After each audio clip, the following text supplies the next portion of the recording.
Welcome, big match tonight. Everything on the line.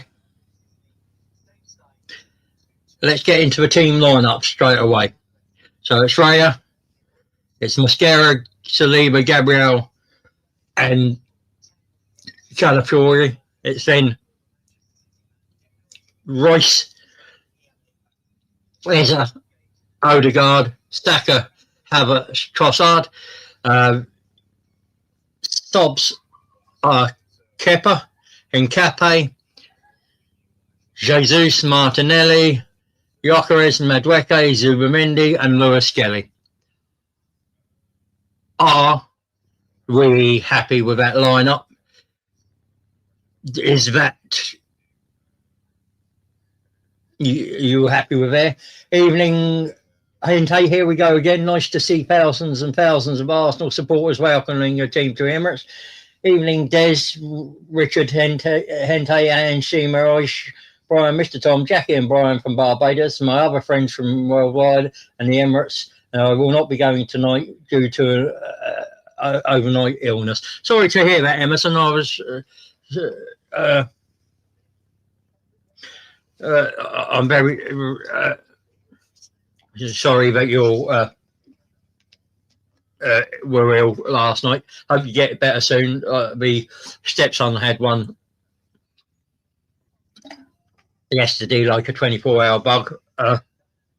It's going about, I believe. You're happy with that, Emerson? Hi, Mark. Thank you for being in the chat. So, let's look at it. So, what are your guys? Like, what are the musts for you?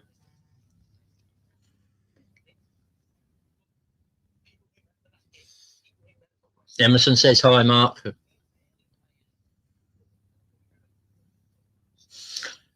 I mean, for me, first thing is that the crowd is like it was against Atletico Madrid. I think you all know how I feel about what I expect from the team. It's what I expect every week, every game.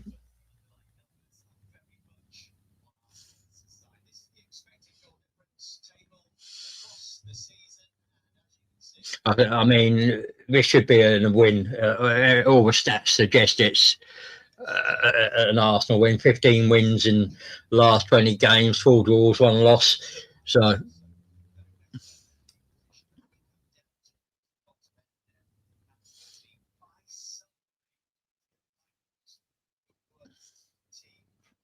So, but Odegaard for you? You expect it? Want him to have a big game? That's fair enough. I'd expect that. I mean, I was expecting what I was looking for. Emerson. I was looking to. Do you expect us to have a high intensity, high pressing game and to go for the throat from the start and just boom, boom, boom, boom, boom, boom, boom, boom?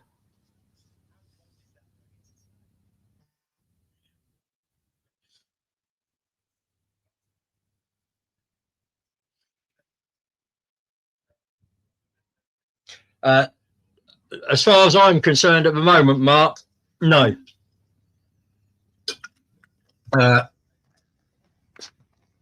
I'll just double check.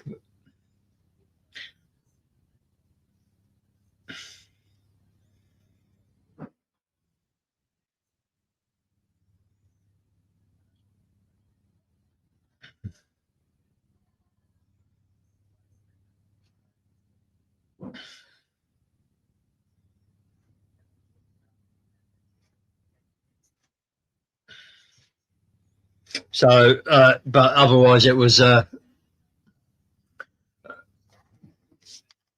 it doesn't look like it. So,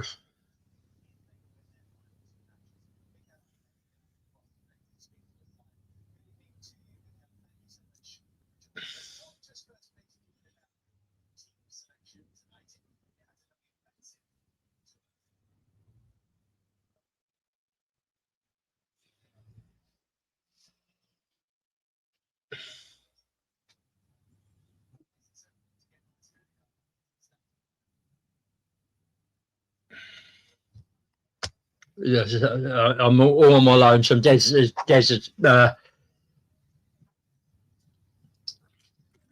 working, as you know, and it's Brian's working as well. So, and Emerson is obviously ill. So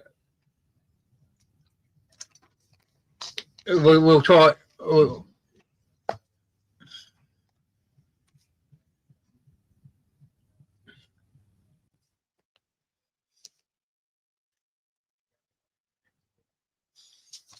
Well, Hente, hope you enjoy Budapest. If you can go to the Buda region, it is absolutely wonderful. If you can include a bit of a sightseeing tour up there, Buda Castle, absolutely excellent. Hopefully it's a fantastic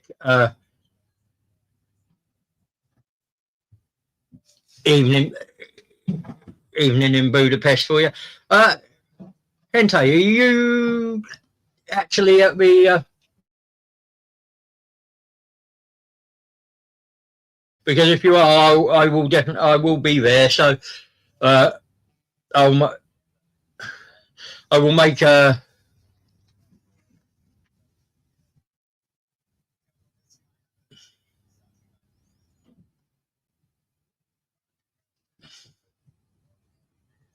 so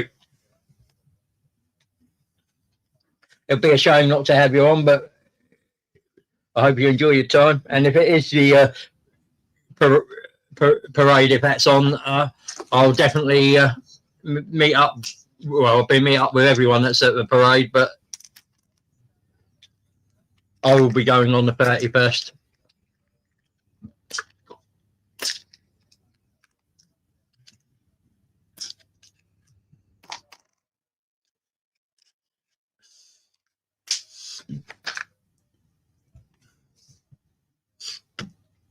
But I mean, I'm quite looking forward to this match tonight. I mean, we need just to relax and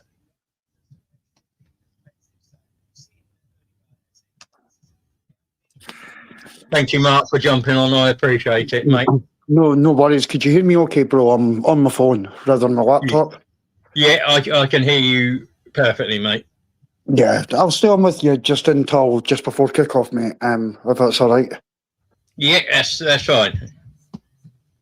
And I mean, you happy with this lineup? I'm a bit shocked, Richard. Right, I'm in two minds at this moment with the lineup. One, you've got two players that are in massive form in Gyökeres and MLS, and there's actually a couple of points to this, but they've been dropped out the side. And then I'm looking at like the Champions League final as well. You maybe need to build up like the relationships. And for me, MLS has only played a handful of games with Calafiori behind them on the left-hand side. So you need to build up a rapport, Richard, if that makes sense. The leading into that Champions League final, and he's taken that away. But it's not down to a midweek game, Richard. So it's like it really has my head thinking. But then to justify what Arteta has done, it's extremely attacking. So I'm thinking Arteta's saying, Burnley, we're going for it, and we're ready to score 5 or 6. And I think that's what he's trying to do, just in case we do draw against Palace on the last day of the season. Yeah, I was looking at that, and I was thinking, is this because you think Burnley will maybe be a little harder to break down, and you want to get as much creativity in there to break them down and get your chances? I mean, the Havertz is an interesting one over Gyökeres, but again, he's got the ability to hold the ball up and drag players out of position where maybe Gyökeres doesn't do that. He's more of a try and drag them the other way. Yeah, no, I see that, Richard. I'm like, yeah. Yeah, I was just going to say, up against low blocks, how Gyökeres could be, because he doesn't get the space, he's more a transition player than low blocks. So maybe you're right, maybe that is the reason, and it's to create more space and then have the likes of Eze and Odegaard behind, who are creative players to do their thing. So, yeah, this will be a headache for Burnley tonight, in my opinion, because they can't really double up on Saka when you've got Odegaard sitting there, and you're going to have Eze pushing forward as well. Because let's face it, we're not going to be playing a double pivot tonight, Richard. It's so it's very attack minded. So I can see why he's doing it, and yeah, I can see why he's doing it, Richard. But I was a bit shocked with it. And Calafiori, as well, Richard, he's an extremely attacking left back. He's the only left back in the Premier League that I know gets caught offside.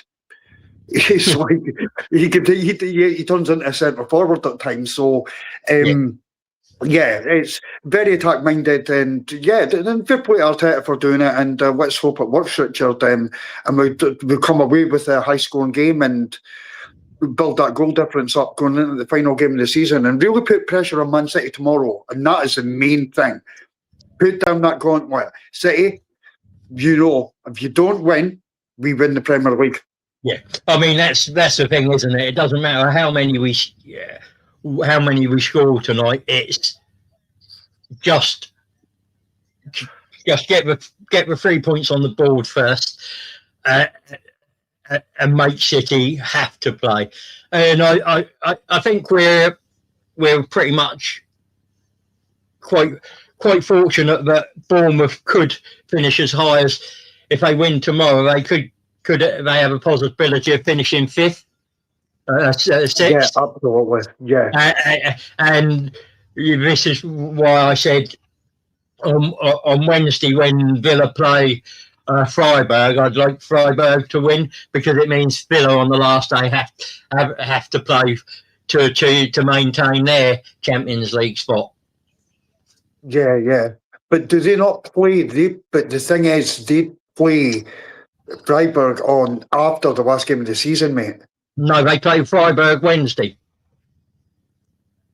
But this week, the 20th of May. Is that right? I didn't know. I thought it was the following. Because the Conference League is the they couldn't get all 3 games in that last week. All right, I didn't realise that. I thought one of the finals was on the Wednesday, one was on the Thursday, and then also on the Saturday. The Conference League is the Thursday, but that's the Thursday after the league's finished. So the Europa League's actually in 2 days' time then, yeah? Yeah.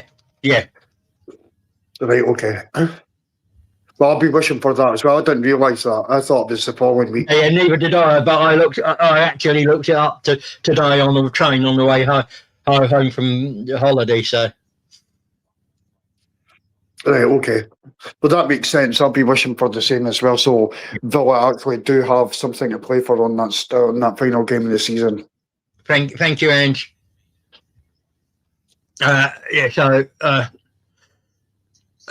And let me know if you managed to get on my Sky Go, Ange, because I know I know everyone couldn't when, because I hadn't paid my bill, because I was using that bill money to have my holiday, but it's been paid today, so hopefully you should be able to get back on and watch the match as well. So, but yeah, Mark. So I mean, going back just a little way to the West Ham game. I mean, a lot of controversy there and a lot of outrage. I mean, in the end, they got to the right decision, and I can understand the frustration within the time it took to get to that decision. However, they were looking at several incidences. Were you happy with the way that panned out, the time it took, the decisions? They got looked at and what they. Yeah, 100%, Richard. I was happy with the time they took because for me personally, I think that if VAR had got that decision wrong, the consequences were too high. So, like, and I'm sure we've all read that and heard that online, but, like, the consequences are too high. West Ham looked like they're going to get relegated, and Arsenal looked like they're going to win the Premier League. So, the consequences of a wrong decision was there. What I would say, he ended up giving the foul against Rhea, but the first foul that actually got committed was against Havertz. So, like, Bihari came out and said the very first foul was against Havertz. So, for that reason, we're going to chop the goal off. Then I think I would have probably put water on the fire. Yeah, I mean that would be my is a question I was going to ask next, because we heard Kavanagh say the one on Trossard and was irrelevant, and the one on Royce on Mavropanos came after the Raya foul. My question is, do PGMO next season need to clamp down on the in the box? We see it every week. It's never given, and some of them are really blatant and should be given. 100%, Richard. Where do we set that threshold? I think, Richard, 100%. I think that, like, this stuff, it should be stopped. It's a rugby match in the box these days. Like, I mean, I'm watching it. It's not even inside the box, Richard. I'm actually watching even more and more players are doing it. Just before a player goes to make a pass in the midfield, or a player going to shoot, they call it pressure, but they're getting burst off the ball, and it's some are given and some's not. So I'm like, I don't want football to come to a no contact sport, but it is getting pretty ridiculous. It's like a rugby match in the box these days. And do you know, the thing is as well, I think that penalty should be awarded. See, if a defender is not even looking at the ball and their job is just to manhandle a player, and Declan Rice done that in that incident at West Ham, a penalty should be given for it, Richard. And we need to start more down on it. It's getting beyond a joke. Yeah, and I mean, carrying on with that, there was a couple in the City game with Kushanoff bringing down a player again. Yeah. And they called it shoulder to shoulder. Replay show it was nowhere near shoulder to shoulder. And again, he did that with us in our game. He balked it. Does there need to be more consistency in those type of fouls and the way they're? Yeah, Richard, I think that's a key point, isn't it? It is consistency, but however, I think the grappling going on in the box has just got beyond it. It's got beyond it for me. But personally, consistency is like a massive thing. Now, Richard, you were on holiday, obviously. Oh. Sorry, you were on holiday. I don't know if you got the opportunity to watch the Man United game yesterday, and the ball deflects off Mbeumo's hip, and then he almost catches it in between his arm and his body to control it, and he's clearly controlling it. And then Cunha scores. VAR bring the referee back to VAR and to the monitor to have a look at it. He comes out and says that it was an accidental handball. It's like these rules need to be made clear, Richard. It's VAR is failing. I did see it, and the initial contact is accidental. It's whether the amount of time it stays between his body and arm is then a conscious effort, isn't it? Yeah, of course it is. But I think that's a subjective call. I was happy with that, given as an accidental handball, as actually his shot was saved. If he'd scored from it, I think there's I'd have more of an issue with it. Richard, you know something? See, when the ball flicks off of someone's hip, you're not controlling that ball. You can't control the ball with your hip. So therefore, if he doesn't catch a ball in between his arm and his body and control it, then Cunha doesn't get the opportunity to score. So for me, I see that point of view as well. It's just that was the arm in an unnatural position, or was it just one of those fluke moments where you know, a bit like in basketball where the player puts it up in the hoop and it gets stuck between the backboard and the hoop. Yeah. Was it one of those moments? I don't know.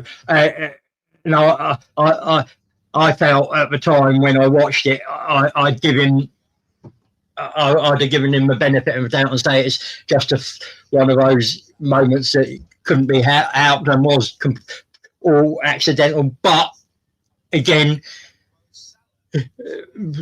you'd love more explanation, wouldn't you? And hopefully Howard Webb will come out on Mic'd Up and we'll get a detailed explanation and a breakdown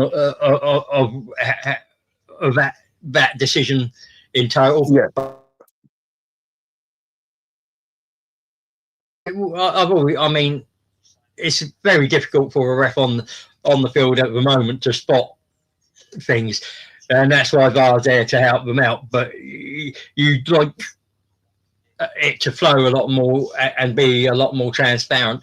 I'd like to hear the whole, what we see on Mic'd Up, I'd like to hear on the pitch and see, so the crowd can hear these conversations and everything is 100% more transparent. And I suppose that comes down to the governing body as well. No, 100%, Richard. But I could give you a couple of examples of non-consistency. Last season, we conceded a penalty when the ball was deflected up. Saliba got the faintest of touches on it with his head, but then he headers the attacking player, and a penalty was given against Arsenal. This season, I watched Chelsea against Nottingham Forest, and I watched Sanchez didn't even get a touch on the ball when he headed Morgan's White in the back of the head. Knocked him, actually in front, it was a total head clash and Morgan's face was in some mess. No penalty given. Yeah, So it's ridiculous. It's ridiculous. The extremes, Richard. Yeah.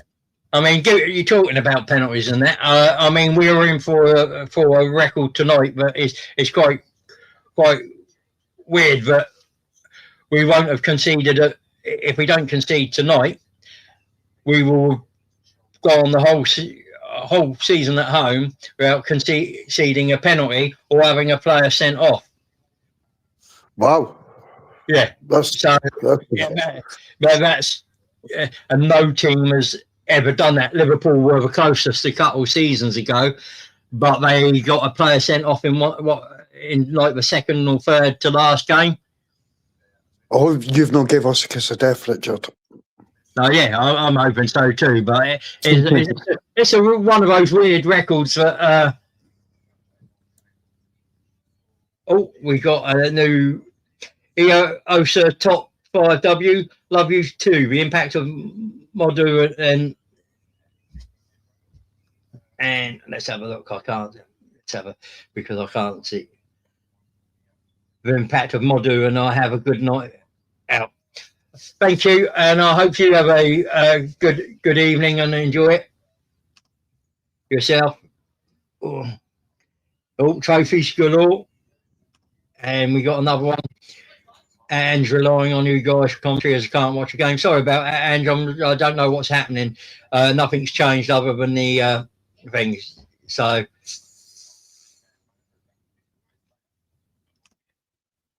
But yeah, I mean, talking of players tonight. Who are you looking for to in this game to have to be step up and have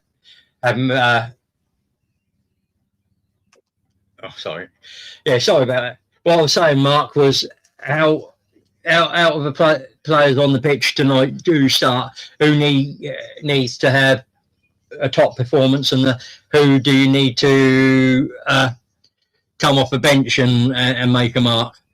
Well, I think there's two for me, two players, and I touched on them earlier, but I think Eze, and I'm not picking on Eze before the chat goes for me, but I think in the last couple of games he's not been up to his usual standards, if I say it that way. So that for me is a massive one. And the second one, obviously, Havertz instead of Gyökeres. I get the take, and like you've made a brilliant point on that Richard, Havertz is more likely to create space and also hold the ball up, etc., if need be.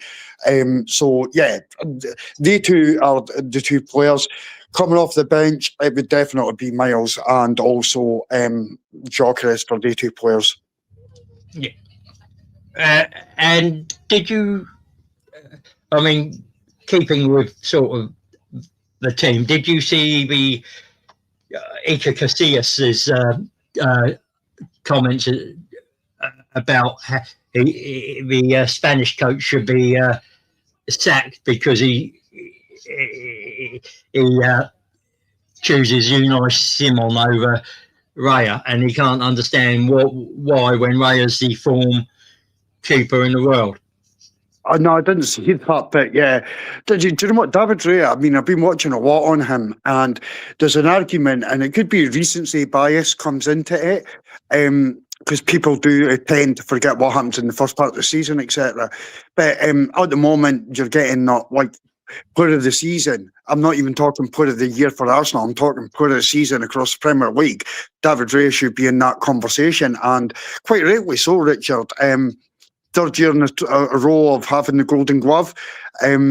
Honestly, unbelievable goalkeeper, and he saved us, and you do need your goalkeepers to do that, but he's gave us maybe 10, 12 points this season. Yes. 10, 12 points. So we could have lost the Premier League, dude, if we didn't have him. So, sorry. For me, again, and I would even say for tonight, I do believe foreign players should be in sides. I don't think that the manager should just say, you're tried and trusted, and that's what we're going to do.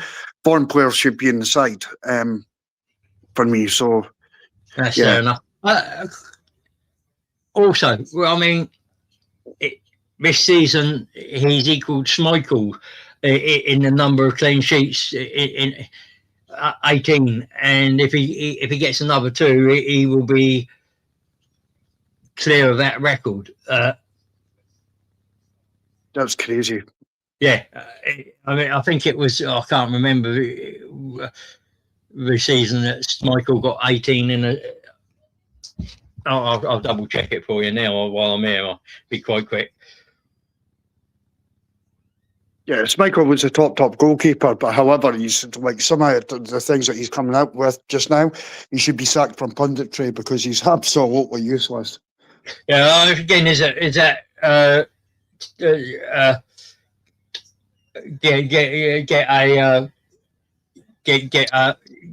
because he played for United. Yeah, but no, see, when he was at Man United, Richard, I actually stayed down there. I'd moved into Rochdale. I lived in Rochdale. And I remember Man United winning the treble, last game of the season. They won the Premier League against Tottenham 2-1. Tottenham went 1-0 up. If they had dropped points, Arsenal would have won the league. And then 3 days later or 4 days later, they go to the Champions League against Bayern Munich and win. So it's nothing against any of that. I just think at this moment in time, he's speaking through Man City glasses. Yeah. Here it is. The last time a goalkeeper won Premier League Player of the Season was 95-96. Yeah, and that was Schmeichel, wasn't it? Yeah. So it was Schmeichel. He conceded 30 goals, had 18 clean sheets in 36 games. This season, Raya's conceded 26 goals, 18 clean sheets in 36 games. Yeah, it's mental, mate. Yeah. So So the argument is, should Raya be up for Player of the Season? But he should be, Richard. But however, Richard, I do need to say, because of like what podcasts we're on, I do need to say there's a certain individual that stays in America that still doesn't rate him. And he needs to get his head absolutely sorted out. So if you're listening, Yank, you know who I'm talking about. Yeah. And in 94-95, Schmeichel had 20 clean sheets in the season. Right, so Ray could actually equal that then. Yeah, but Raya could equal that this season if he gets 2 clean sheets in the next 2 games, which are very possible, isn't it? Especially yeah. Do you know what's actually, it's actually funny, because see, when you see the sports writers Player of the Year, Fernandes has got it out of Man United, obviously, because of the assists. See, when Mesut Ozil done that, he didn't get it that year. No, I know. I mean, and he again. I mean, it seems to be a popularity contest rather than based off actual. Yeah. Driven by facts and reality. But Hente's not going for his usual 1-0. Richard, I need to make a quick call. So can you give me 2 minutes, mate? Yeah, of course I can, mate. Just cheers, thank you. When you're back on, let me know when you're jumping back on. All right. Okay, thanks, mate. So while Mark's gone, anyone else got a score prediction for tonight? I was going to go 3-0. Hente's gone 4-0. Emerson and Iosa's Colin.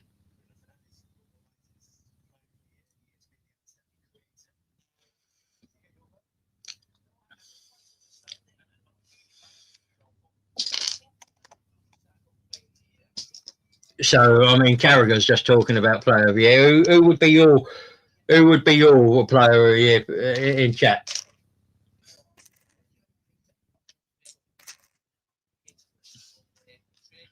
(3-1) Emerson. Take that, Emerson. I mean, any scoreline's good. I mean, I'm sure Arteta would prefer a clean sheet, and I like clean sheets, but wins the most important thing at the end of the day.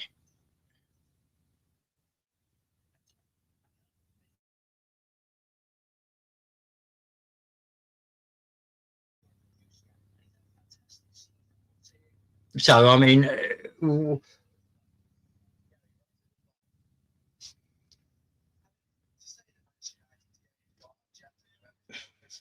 oh, nice. Hente's Player of the Year, Declan. Nice, Colin. 7-0. Love that. I mean, we'll see what happens from. I'm hoping to get sort of somewhere halfway between there at least. But it would be nice just to go out and have a goal fest the last home game of the season, wouldn't it? It'd be nice for the.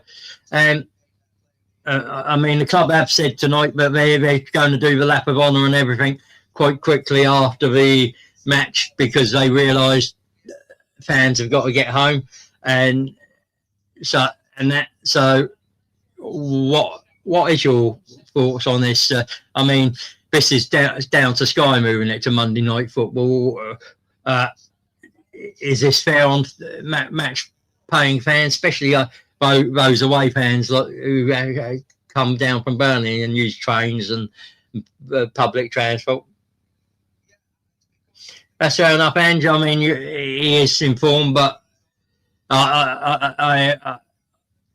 it's about what striker suits the team in front of you, and I think it's possibly that Havertz will drop deep and pull players out where Gyökeres wants to stretch the game the other way, and I don't necessarily think there will be much, because I think Fernandes, I think Burnley will sit a lot deeper tonight than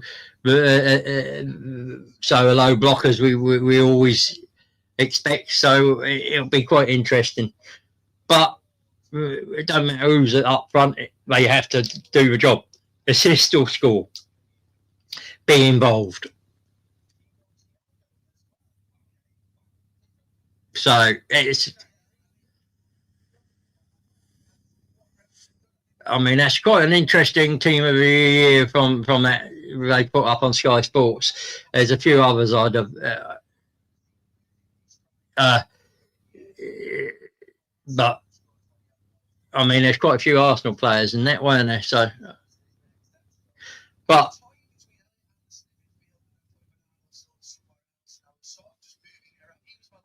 that's fair enough. I can understand that selection of Semenyo or Rice, Emerson.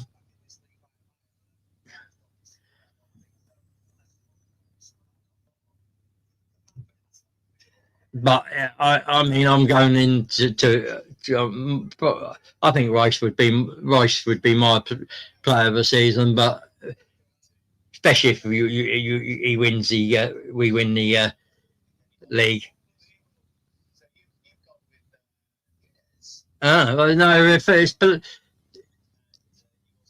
for the 31st, but they haven't given any firm details on it, which is a bit weird because it's the day after and a lot of fans won't be back from Budapest. They don't fly back to the Monday, but we shall see.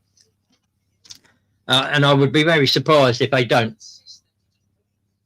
Oh yeah, O'Reilly's had a standout season this season, and he's got to be going to the World Cup as well for England.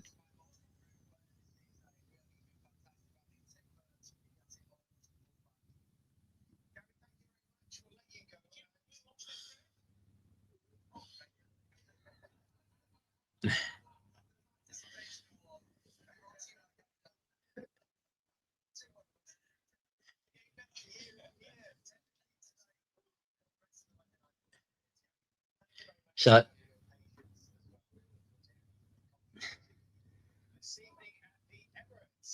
yeah, I get that.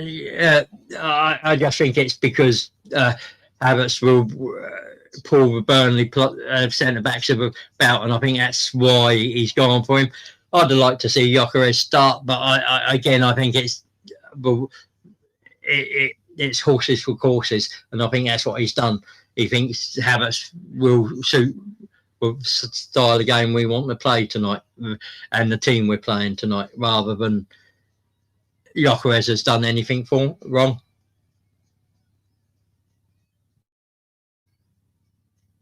So, I mean, and with this game tonight is followed by two games tomorrow night, the Chelsea, Tottenham, and the City, Bournemouth. Any thoughts on that, people? I mean, I'm happy that Bournemouth need to win. It means it's not going to be a straight pushover for City, and even if and Bournemouth are a decent team even with the players they've lost. But I think the most important thing is we win tonight and we win on Sunday.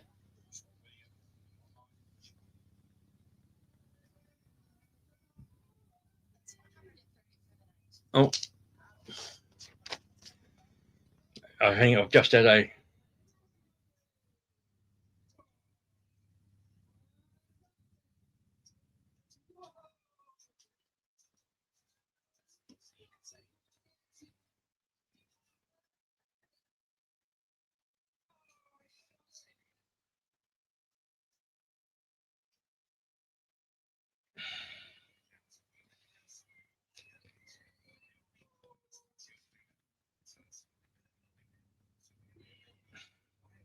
Just messaging Jess.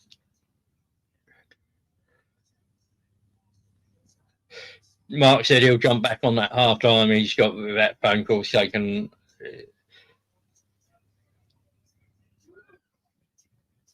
So, but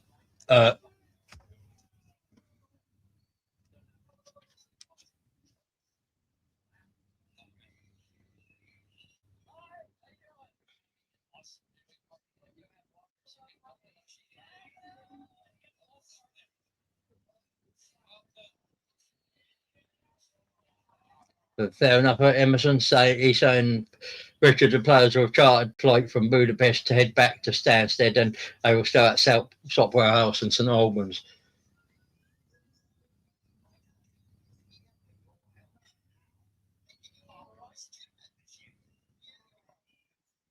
So, I mean, we're heading closer to that kick-off time. Do you want to see a fast tempo start and get the keep the pinned in and just attack after attack?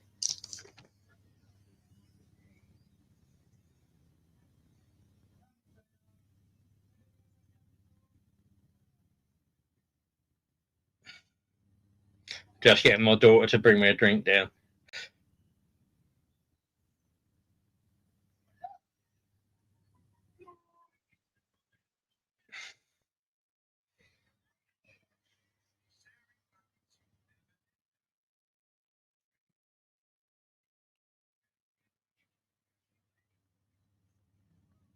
So, I mean, having a look at some of these players, especially some of these on the bench, who do you think is their last home game for Arsenal?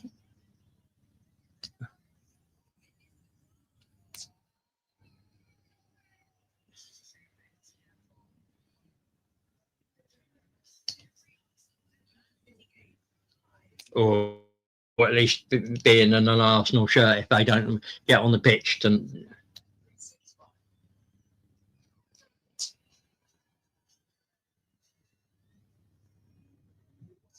I love this. I love that. Those murals out on the outside.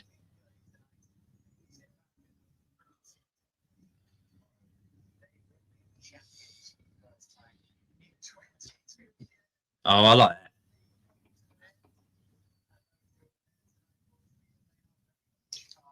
Pretty cool. Do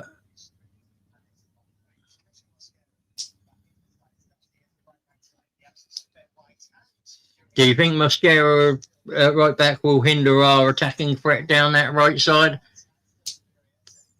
And that's why we've gone Odegaard and Eza.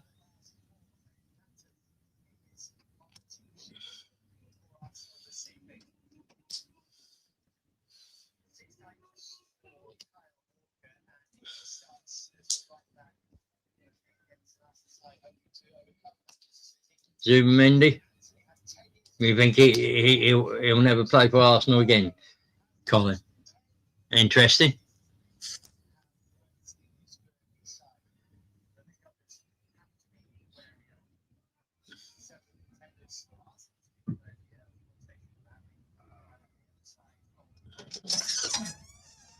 You can have the ball. I can't find anything else. It's in the back bag in the fridge, but thank you. I can't see no black bag. All right, thank you.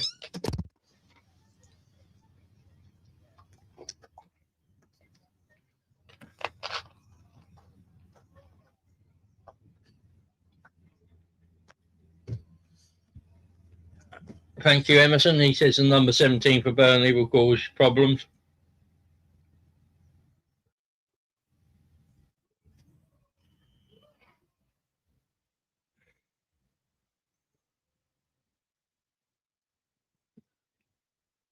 Chiruna, French forward. Maybe I'll have a look at their team again.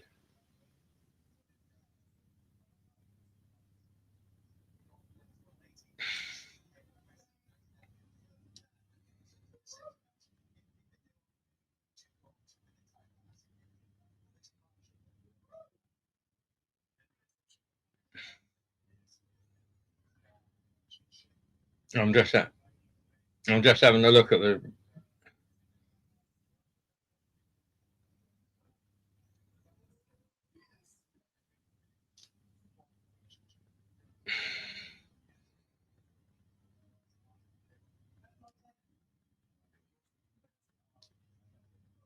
Yeah, I mean,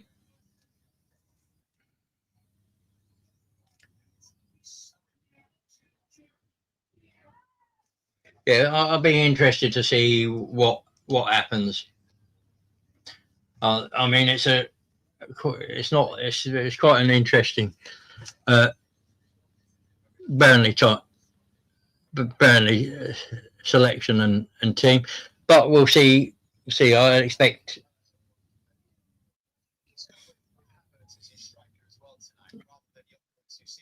I believe we won, and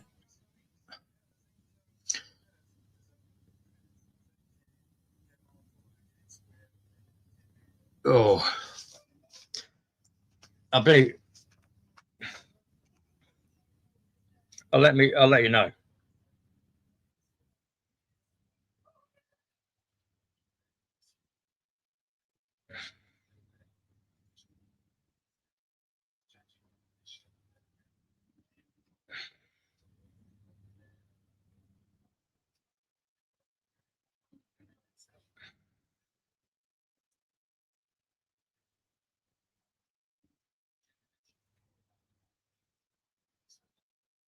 So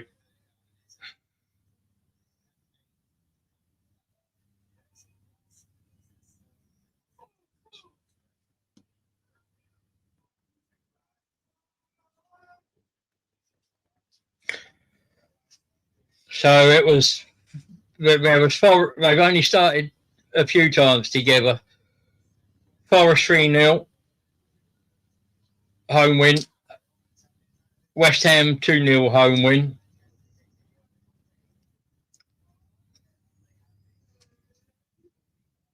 And Villa 2-1 away loss. And they were subbed after 45 minutes in that game. So that's the last time Villa won. Loss. I believe. I don't remember them starting too many others. I might have come on and been together. Hi, Mr. Tom. Leeds. Yeah. Safe Premier League football next year. And just one job to do. Left to do.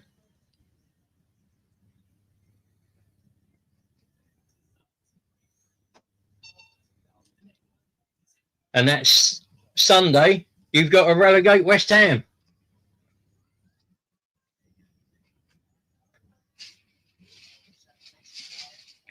He says, hello, Ange.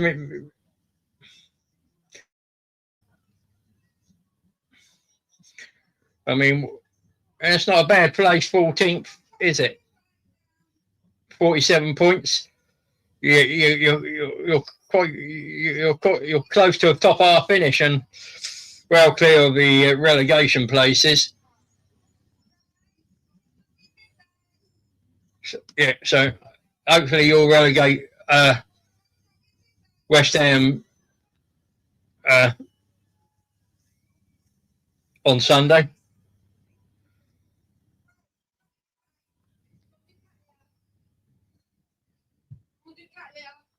And what do you think of a lineup tonight? Yeah, it was a good result for you, wasn't it? And at the end of the day, Mr. Tom, it's those little bits and pieces. I did think that Fark wouldn't have lasted a season, but and I was worried that he was my concern about you staying up because of his previous records with Norwich and that. It's just, I think he's very good Championship manager, but is he? I had my reservations about him cutting it at this level, but he's proved me wrong, and I'm glad about that.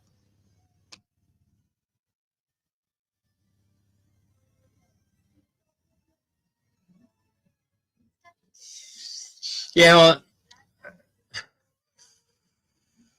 I mean, Tuesday night is massive, both ends of the table, isn't it? Bournemouth, City travel down to Bournemouth, and Tottenham travel to Chelsea. They don't have a particularly good thing there, and but they only need a point, really. I mean, I think if they get a point, even if West Ham win, the goal difference is too massive. Yeah, it would mean West Ham would have to beat you by 12 goals or better.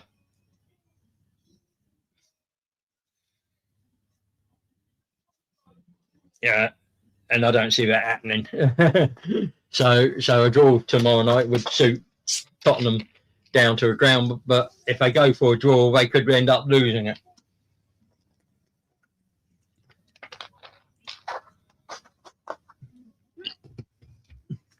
So, I mean,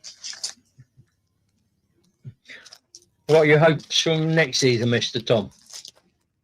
And to the Arsenal fans in here, what players would you like to see come in, and what players would you like to see leave?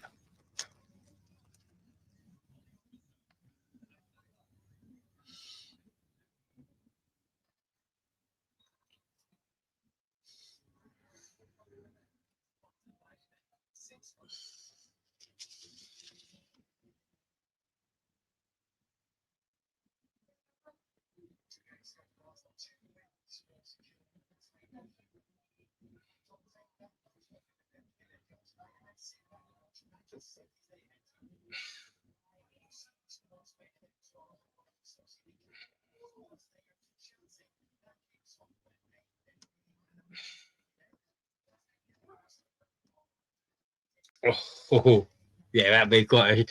I prefer this that the final days. It doesn't allow for match fixing, or does it really? It makes it harder to match fix.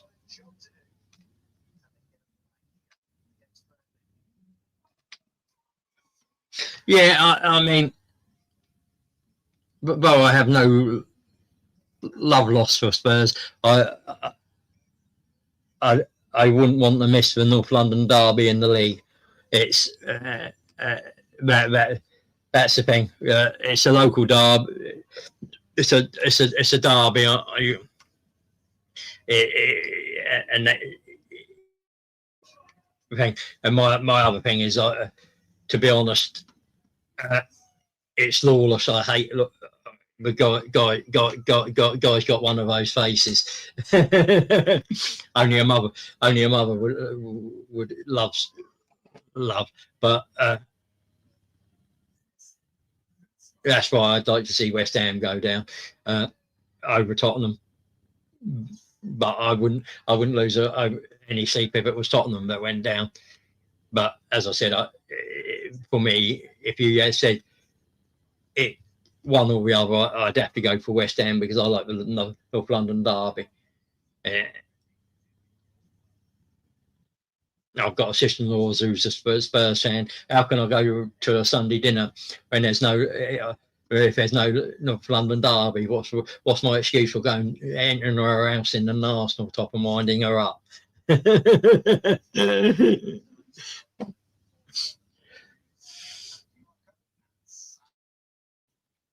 It wouldn't feel the same.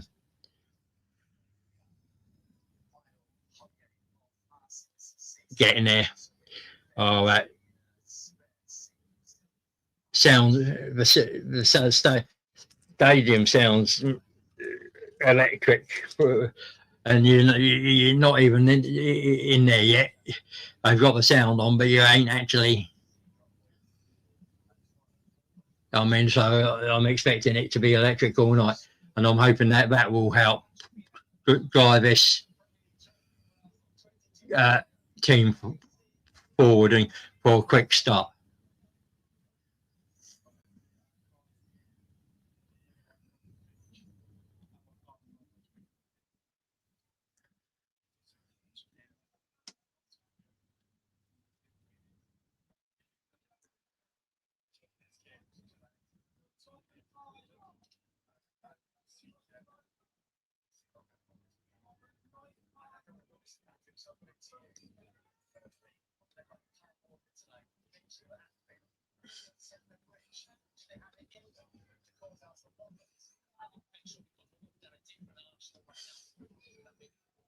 Oh yeah, look at it. That's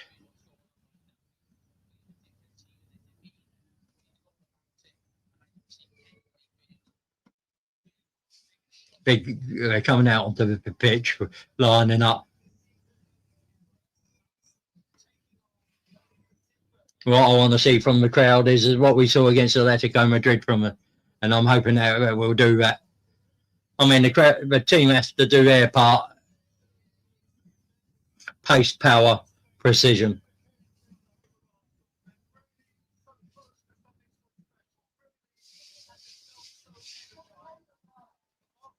So close, aren't we? Can we get it over the line?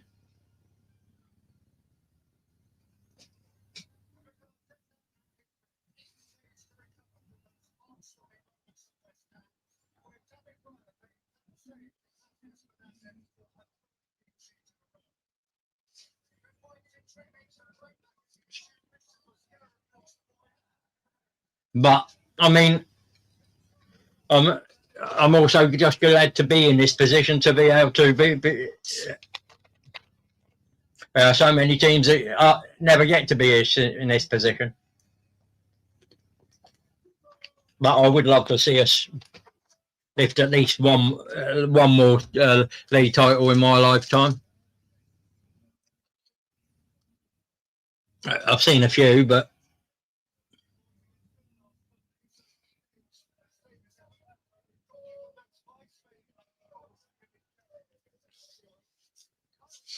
and it could. I mean, if the unthinkable did happen and City dropped points at Bournemouth, it'd be we'd win it at the Emirates. We'd have won it at the Emirates, which is we've won it at away grounds quite a few times. Winning it at our home would be nice. Well, I wouldn't mind winning at a Selhurst Park either. That'd be quite nice to add to the list.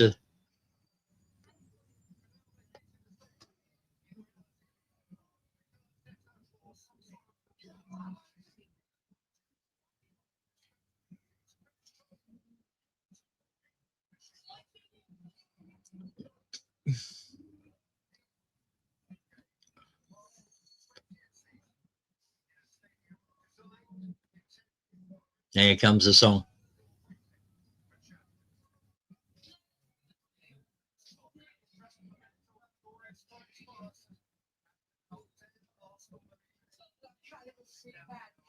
We need a trophy for this stadium, don't we? Evening, John. Yeah, can't count our chickens. We got to be professional and get the job done.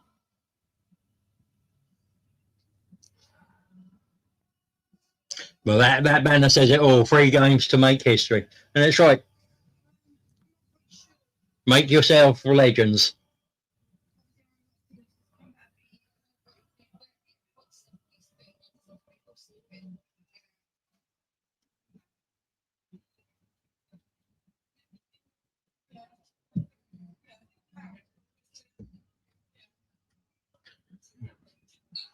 Burnley to kick off.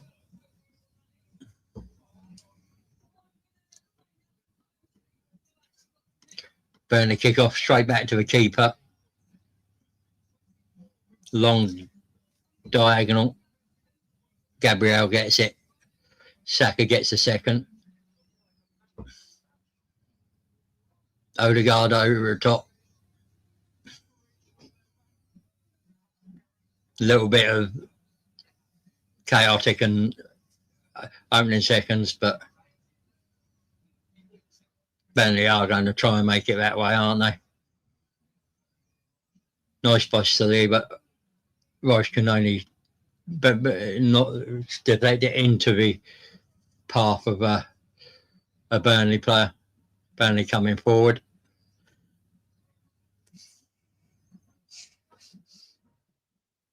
Oops. Saka tackle back, giving Burnley a corner, but nice. Burnley are starting brightly. That's good because that let them. Because if they're going to be over, if they're going to attack and come.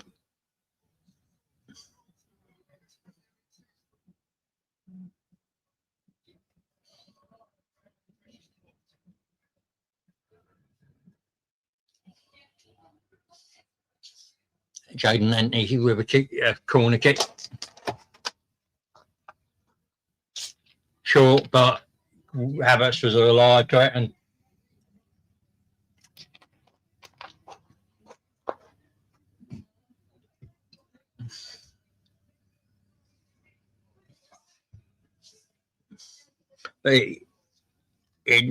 he was awake to that trick.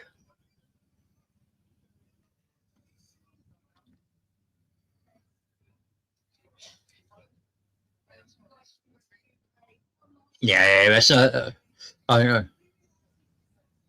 I'm not sure that it was that close, Emerson, but it was a shot. I'll have a look on the replay. No, it's not. It's always going wide. I don't think even Ray really had to.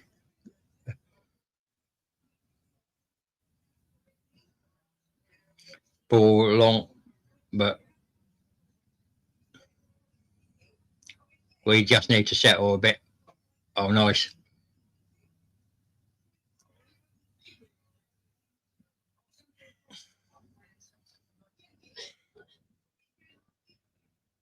Odegaard with the ball. Rice with it now. Odegaard. As a out to Saka, down to Mascara. As a nice back out to into Odegaard. Havertz. Oh, corner to us.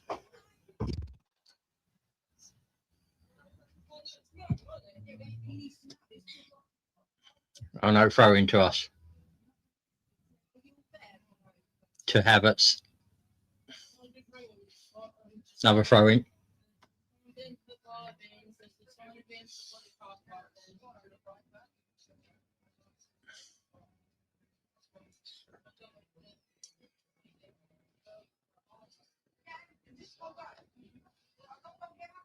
Trossard with the ball. To Rice. Out to Mascara. Rice. Gabriel. Trossard. Out to Calafiori. Trossard.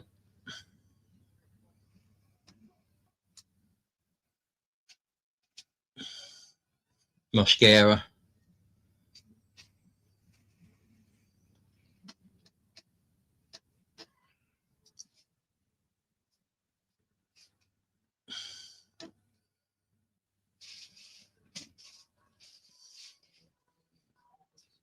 A lot of passing around, and I like the fact that Burnley are pressing.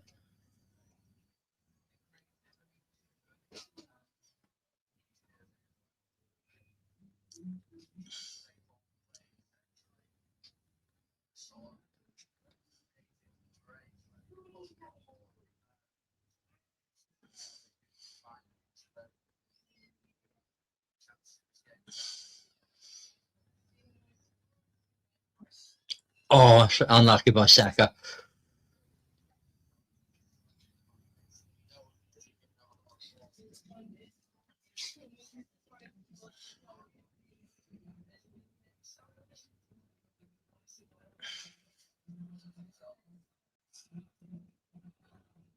Nice.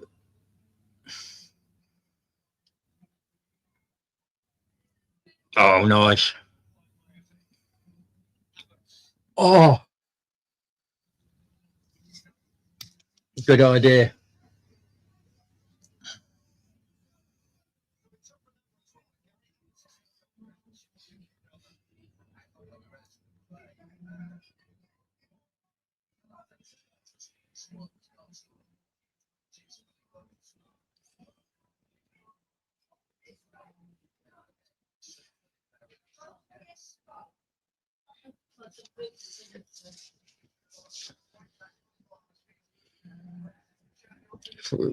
Poor goal kick. Nice quick start.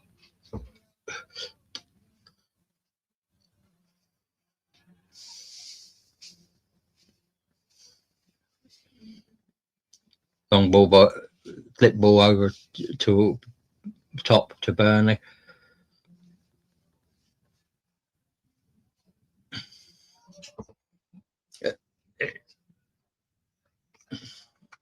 Maybe not, but Saka was in the middle, so.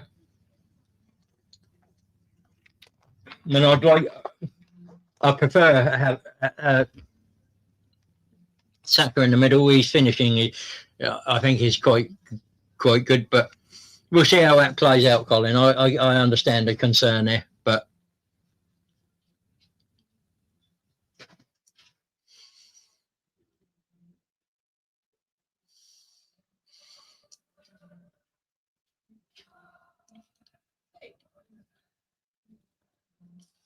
a nice idea towards Trossard. Oh, nice. I can't keep it in. It was a nice idea by Odegaard there.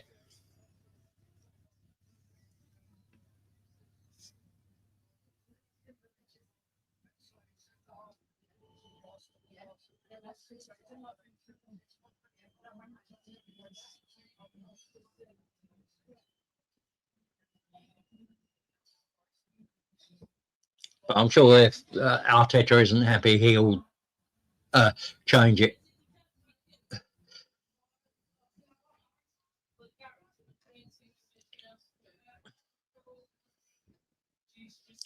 Fury to Rice.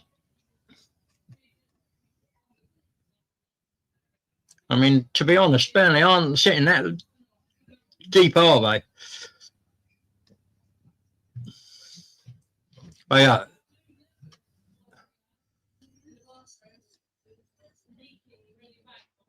Yeah, I mean, we've got to speed the ball up a little bit, but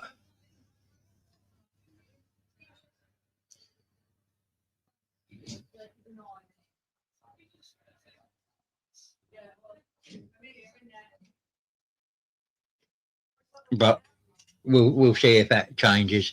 I think Arteta will be asking for more tempo, but you've also got to make sure you get the nice, but Eze will collect that. Take the foul.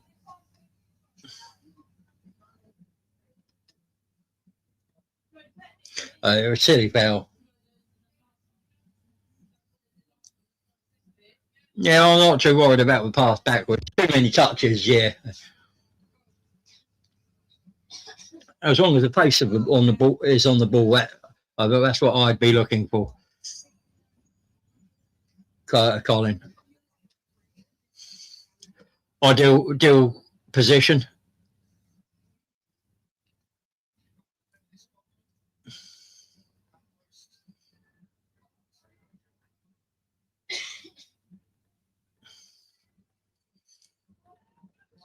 Oh no.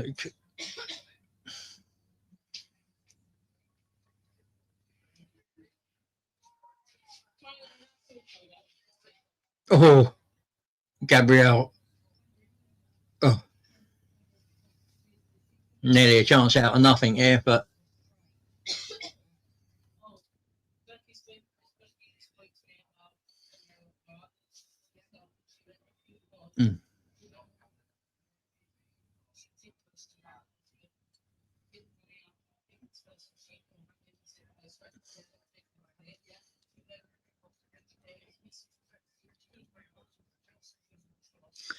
not bad so far. I mean, early doors, we seem to have settled a bit better now. Burnley had a be early. Nice by defending by Calafiori.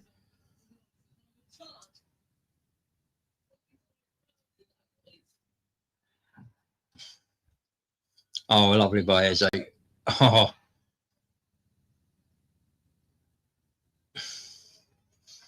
But we're going to take the throw. Maybe, yeah, that would be nice.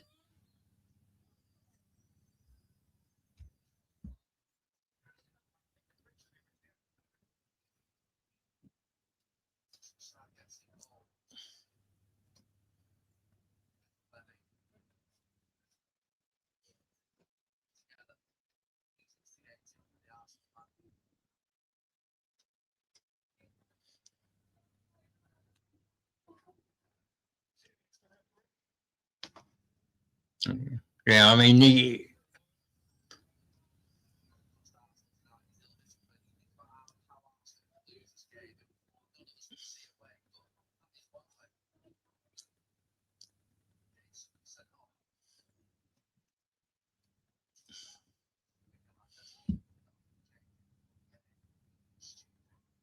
yeah. I mean, we know that Burnley like it rough, but no, it wasn't smart. But he's just got to understand what that. Oh, nice food. Oh, oh, nice by Saka, and that's good defending. But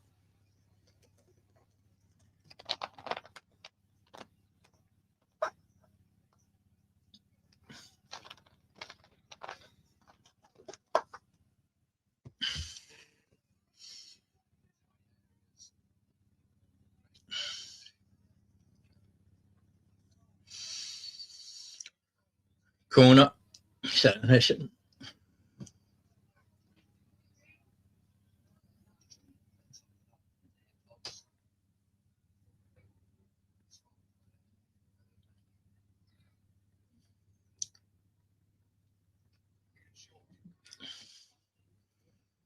Interesting that it was short, but oh, nice.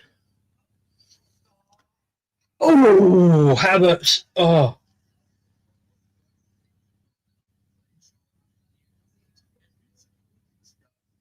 clever play, though.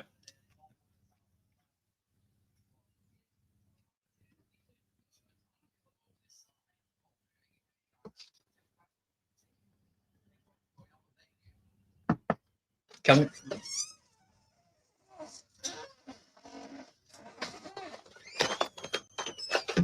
Amazon package. Oh, get everything in this Watchalong.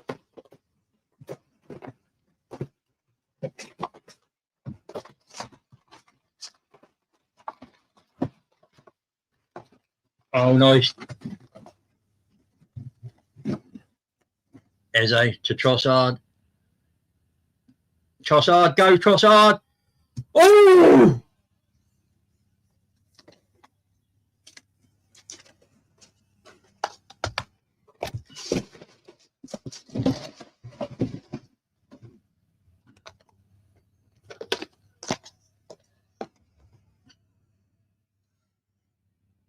That was close.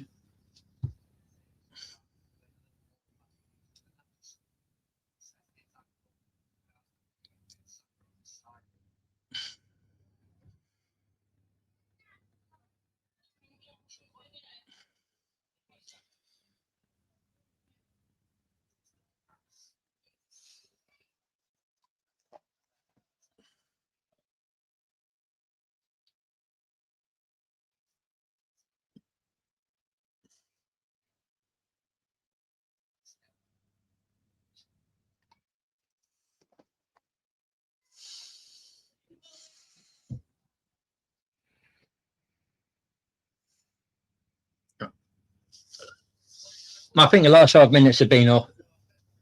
Good. Yes, Emerson, thank you.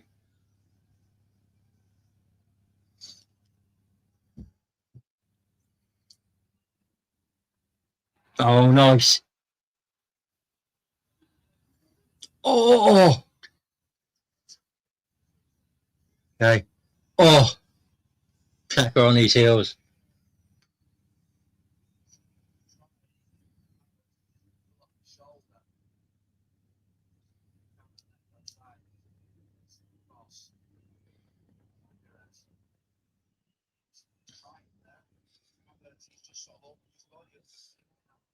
I thought it was a good idea. It's just unfortunate that Havertz and Saka are on their heels.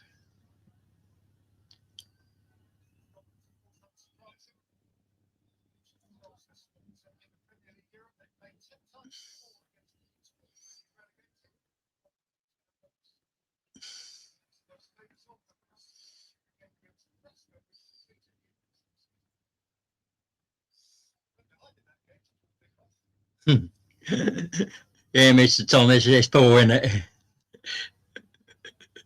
it?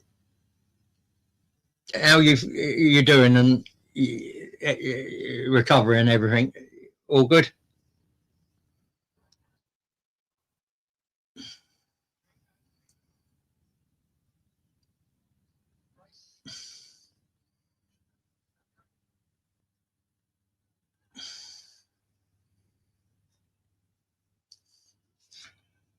But I like the fact that Burnley aren't just sitting there and allowing us for 90 minutes there. When they get a chance, they're coming forward.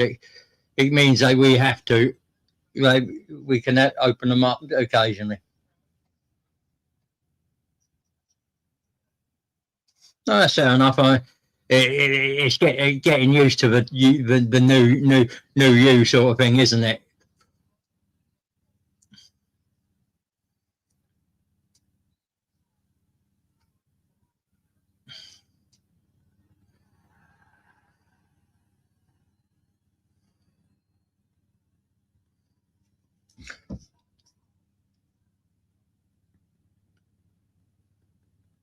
Yeah, but so apparently number 19 is a little bit spiky. He likes to.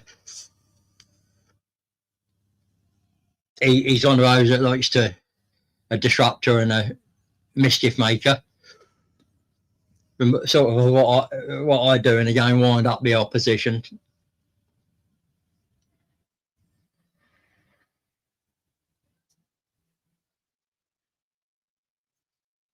Not for a push, John. It's not enough to send him off, but maybe he should have been on the yellow. I think he was lucky not to be on the yellow, but.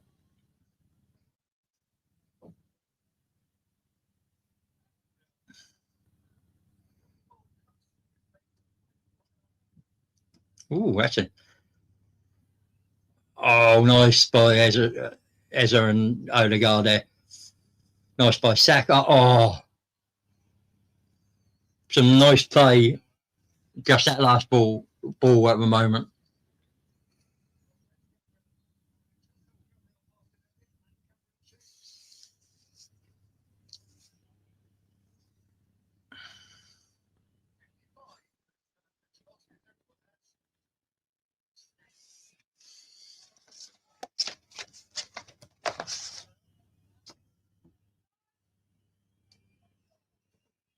Yeah, I know that with my condition, fatigue is a massive thing, but I think you'll find there will be days that it's better than others, and that's frustrating. You'll think one day, oh, today's great,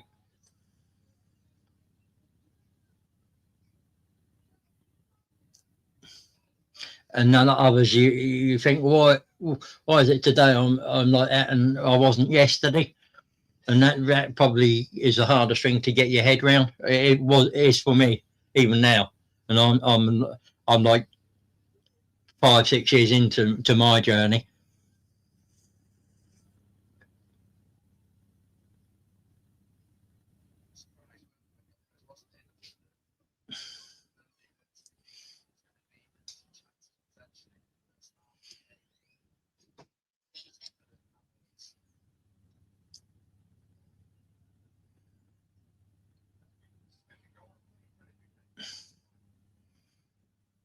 I mean, it's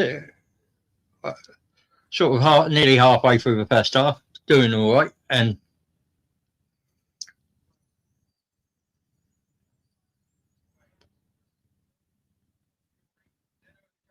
can Saka keep that in?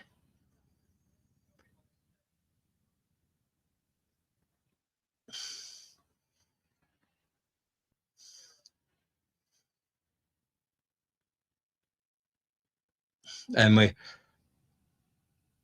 I mean, Burnley have been industrious.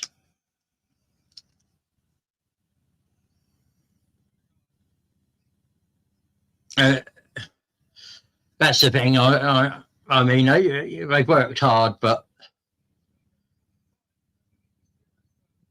we have opened them up on a few occasions. Just not last pass, last shot, been unlucky or not accurate enough, maybe, and that would be. And maybe we haven't tested the Burnley keeper enough. That's me. I can check on the below stats now.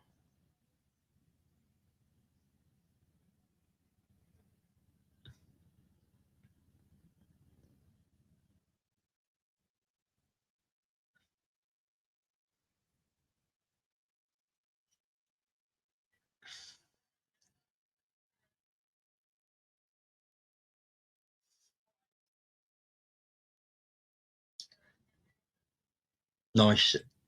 Give it to her. Oh!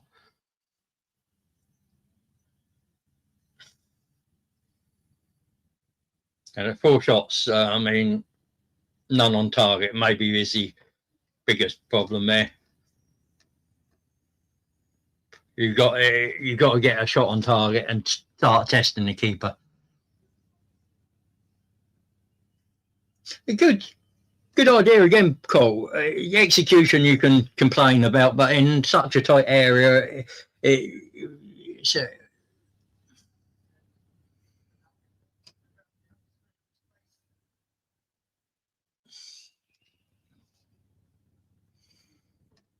but we have caused some problems, and we have looked like getting something.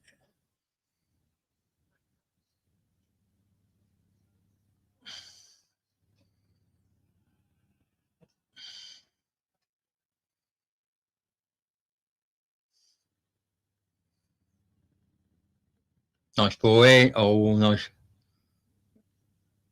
Back to Saliba. Into Odegaard. To Mascara.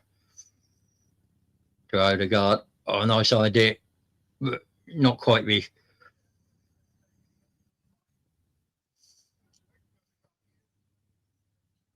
Oh, nice. Lovely by Calafiori in the middle of the park.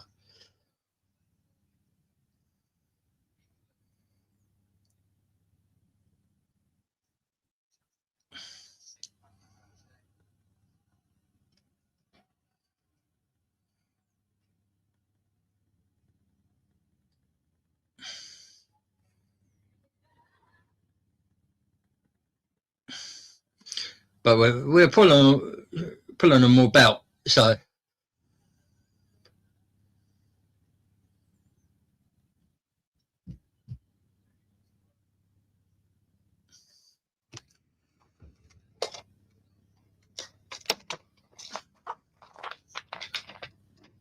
yeah, possibly.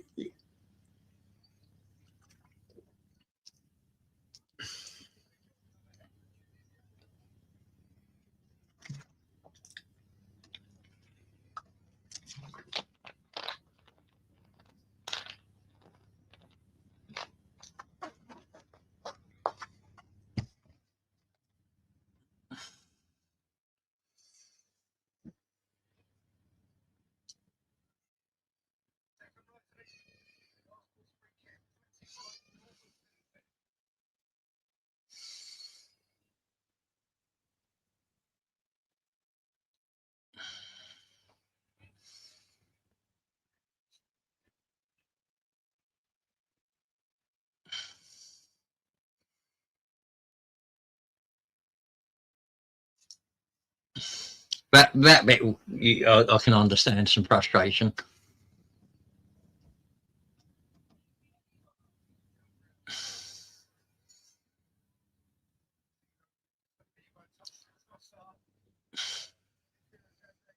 Oh, nice by us.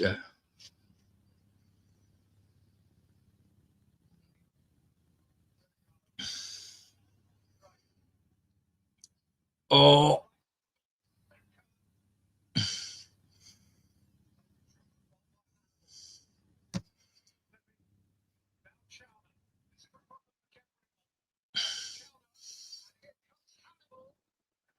Yeah, well, but they're the positions, they're the times you've got to be careful.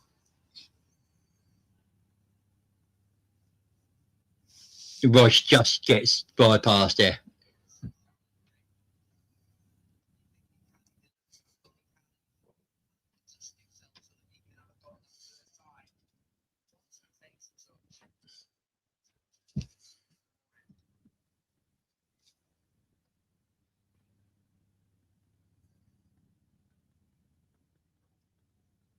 Oh, no. Nice by Saka.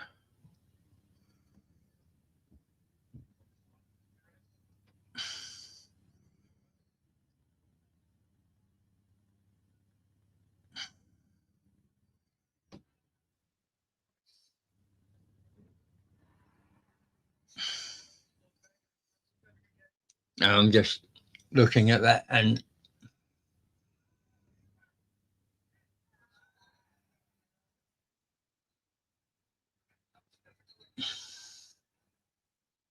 yeah, it's about time. Yeah, that was definitely that card and definitely.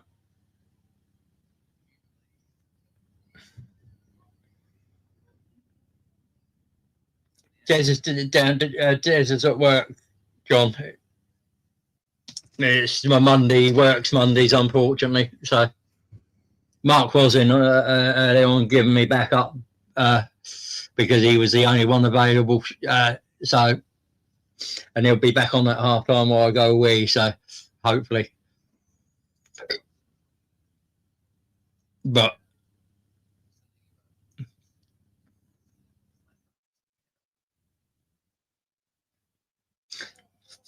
yeah, he knows he will do, mate. He's looking to come down maybe when the season starts. He can't do, but we'll arrange it. Meet up, have a drink.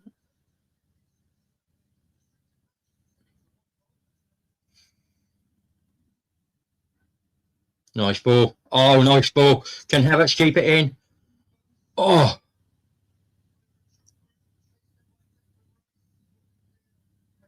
oh, lovely shot by Eze. Just not. Uh, Brian's working too. Unfortunately, Colin. He's a. Yeah, yeah. Oh, nice, nice, nice. Now take your man on it. There's two of them, man. Get your back up. Get your back. Nice ball in. Oh, oh.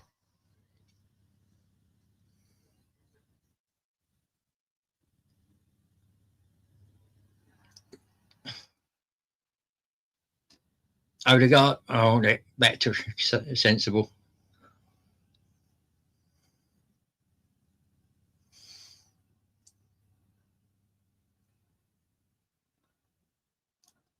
Some quick, nice little quick balls in there. And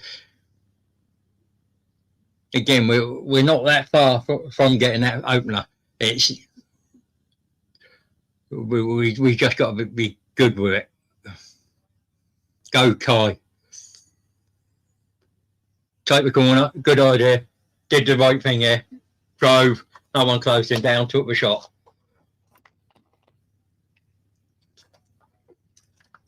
Trossard should be banking on that.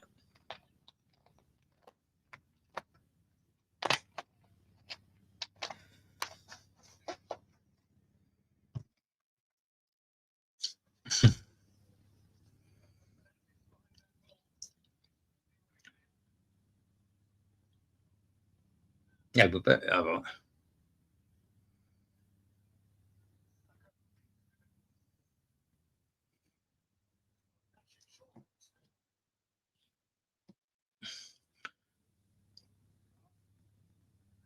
is it Trossard, Saka, Mosquera.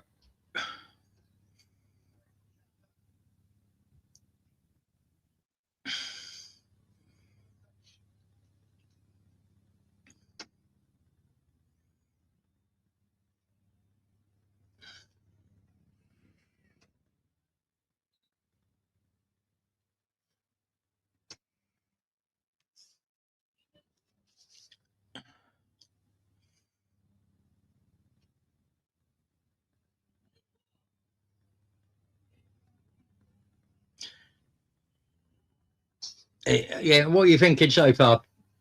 I mean,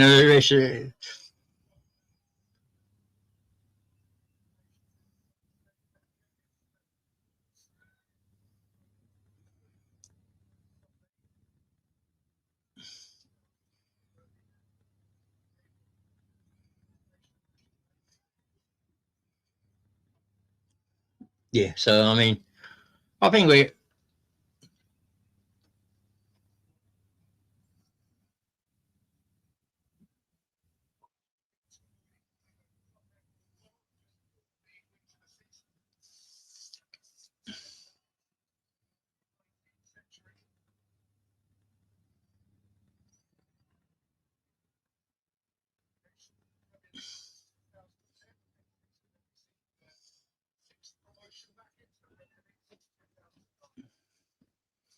Mascara, just get that back to yeah.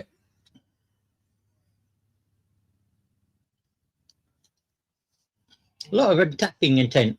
Maybe not brave enough.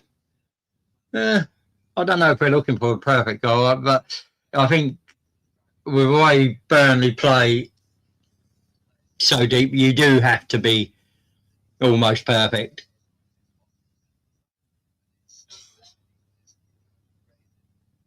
And I don't listen to the commentary of, especially when it's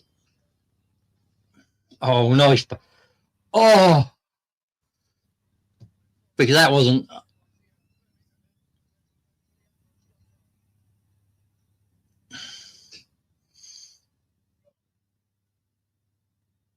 nice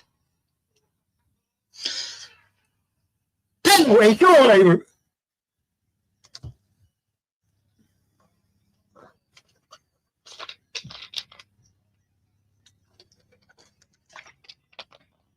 I'd like to see that.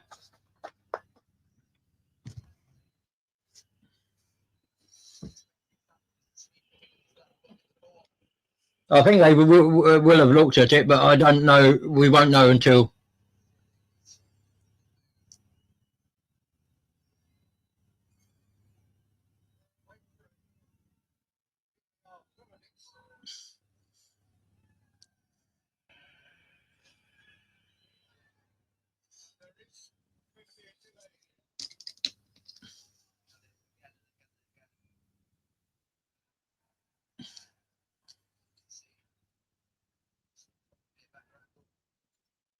He touches it.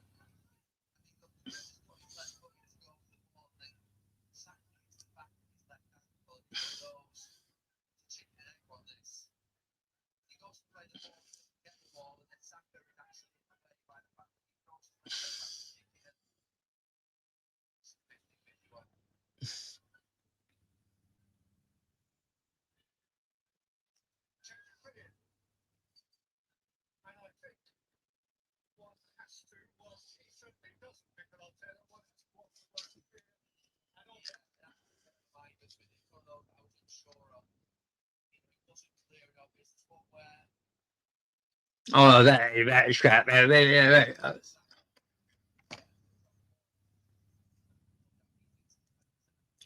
Saka has no. What can Saka do with his legs?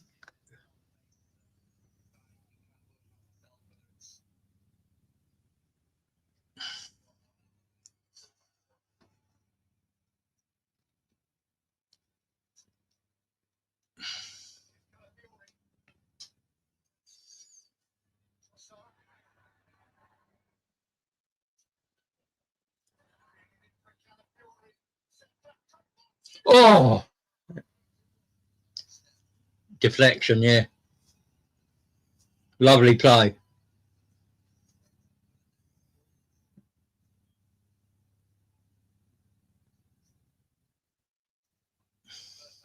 Yeah, good defender in number 8. Thank you, Emerson. We'll see who scored. Can you tell us?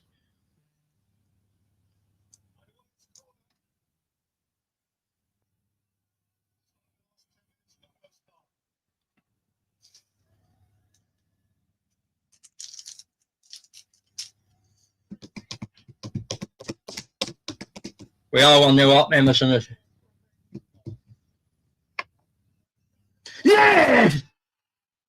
It's hot Kai, King Kai.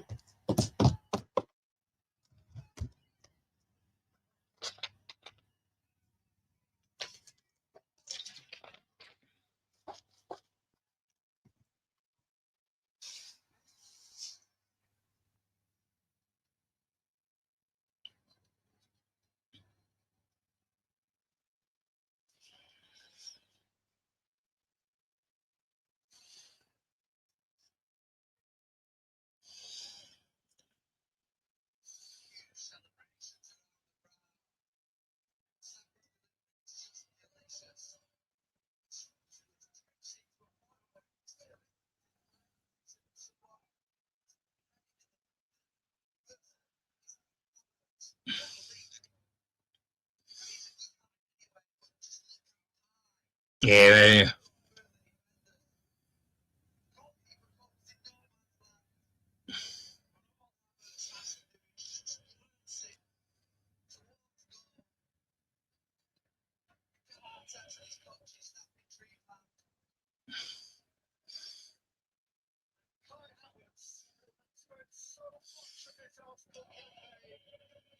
Set piece again to get start that scoring.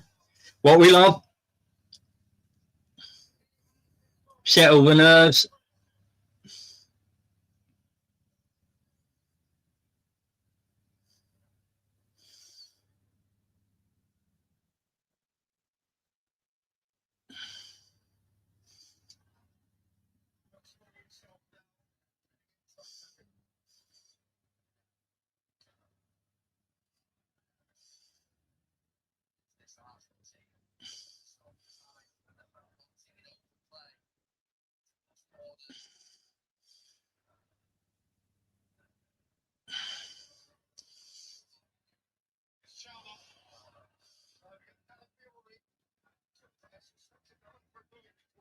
Burnley corner.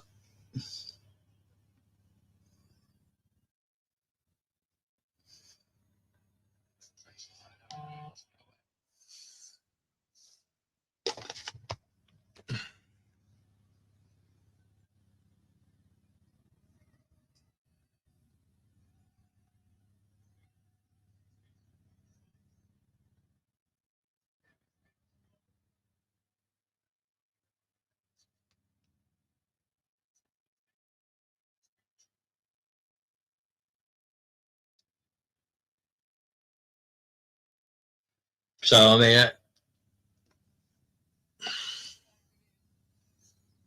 yeah, nice bagage.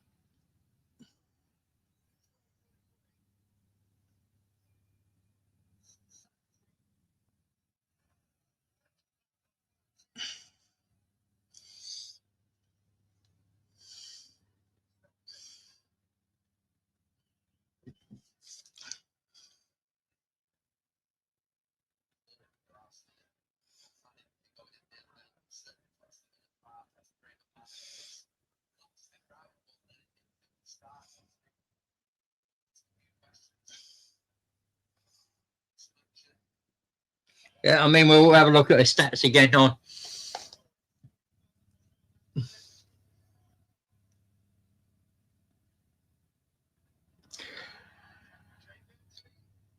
8 shots, 3 shots off target, 2 shots on target, 3 block shots.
Oh, nice again.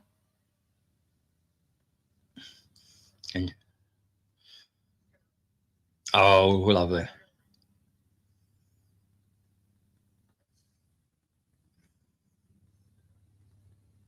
Oh, good idea again.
Mm.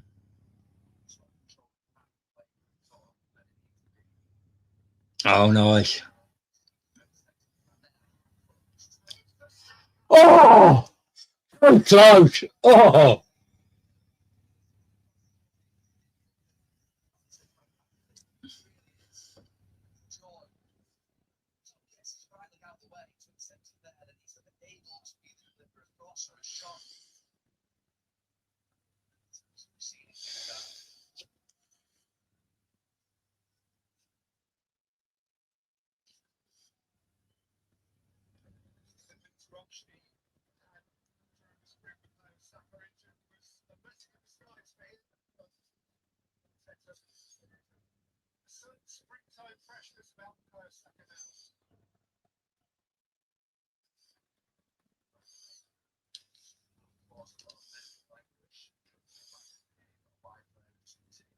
oh no, no.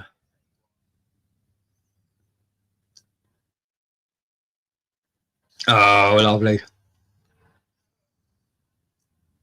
Oh, handball.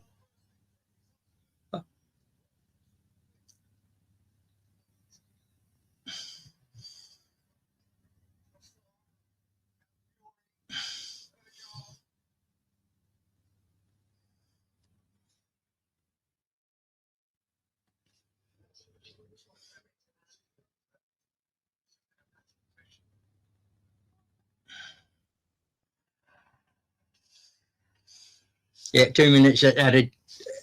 Emerson, thank you.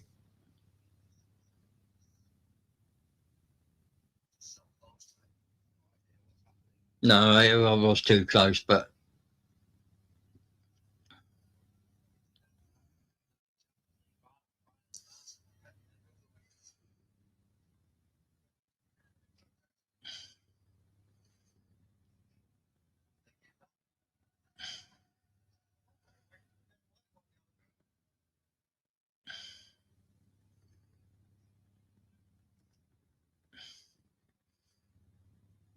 we'll take it going into the second half, won't we?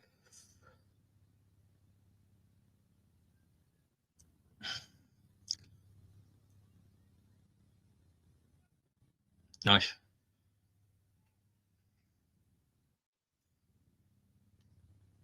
Just slow it down, calm it down. All we got to do is get to the last, get to half time.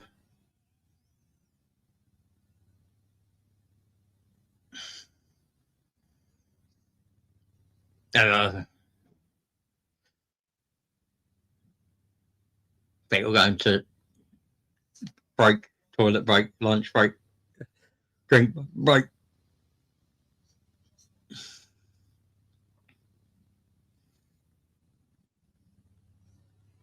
Yeah, that may be a little thing, but we'll take that.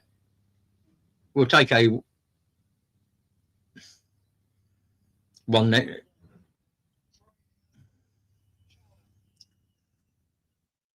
Yeah, it can't be much. This just looks like the last attack, to be honest. Yeah, that's it. Half time. I'm just going to the loo and then we'll come back and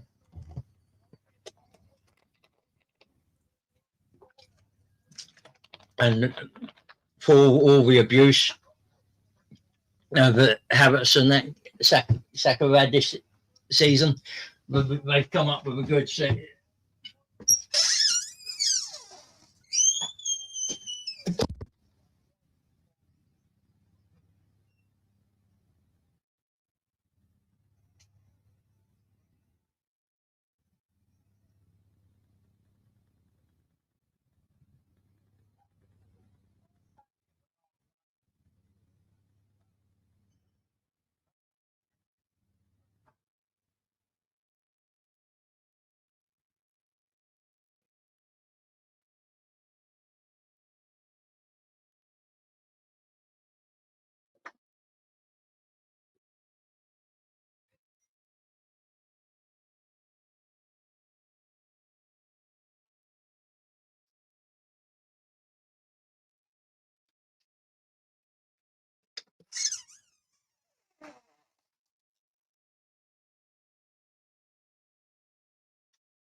Yeah, so I'm back.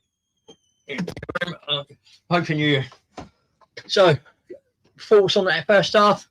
I'll bring the stats up and I'll go through them while you tell me what you actually think.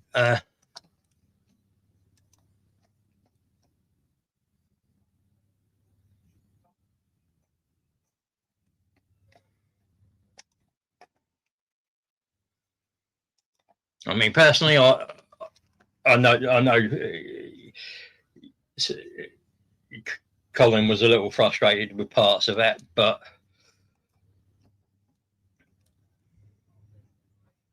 72% possession.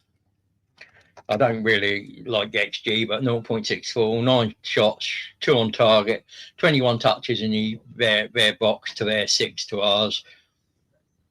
They've had no shots on target. They've had 3 shots. We've missed 1 big chance. They've had no big chances.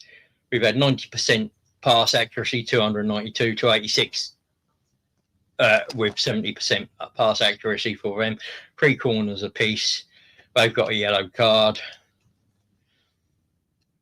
325 passes to 1, 2, 3. 103 in our half to their 53, 189 to their 33, 59%, 55% accurate long balls with 11 to their 9, 1 accurate cross, they've had 3, 21 touches to their 6, as I said. So duels, 21 duels, 1 to their 17, 14 to 12, 54 to 46%, 7 aerial guns, 58% to their 5, 42%, 2 successful dribbles, 40% to 20, where 1, 20%.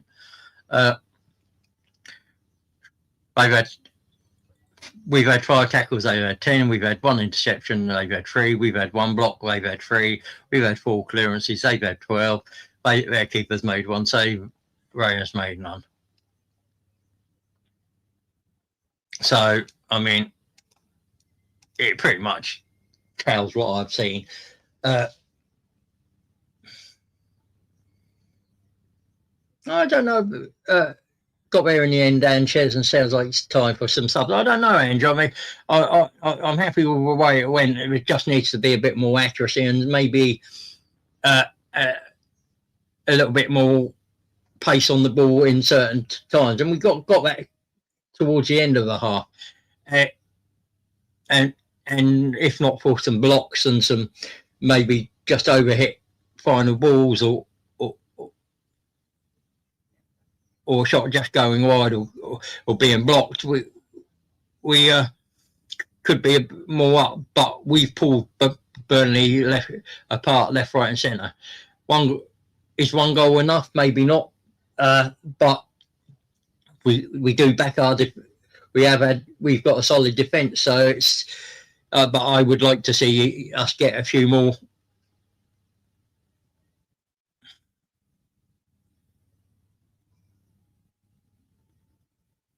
tonight and just thing. But the most important thing is those 3 points, because at the end of the day, it doesn't matter. City now have to win tomorrow, and that puts real pressure on the team, knowing you've got to win.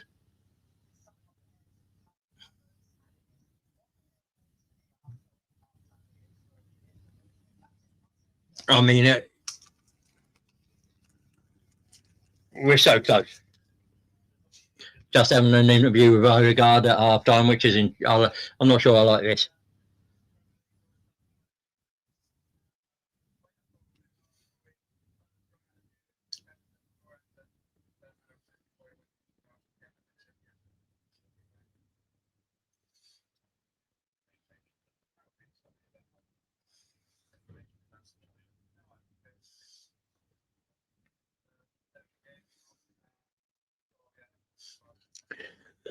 Sounds like you used to watch High School Musical. But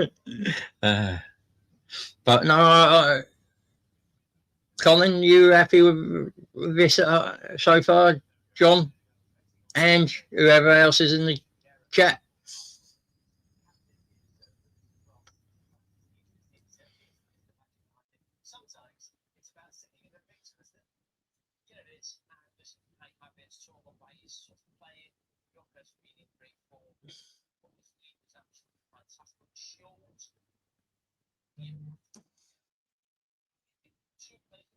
Yeah, there's just message. Get in, mate. 60 million down the drain. Kai scores again.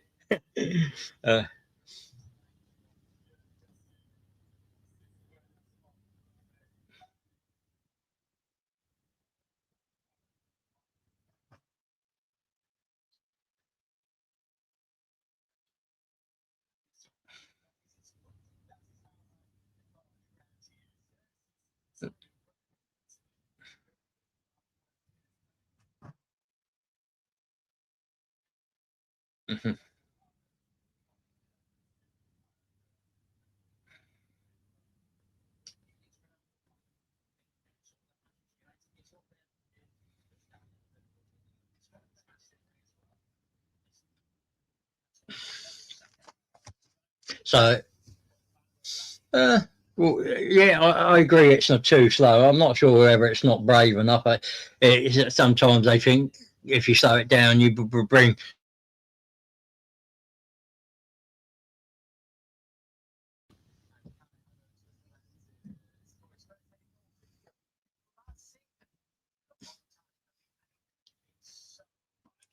But I agree. It's at times it was too slow and ponderous.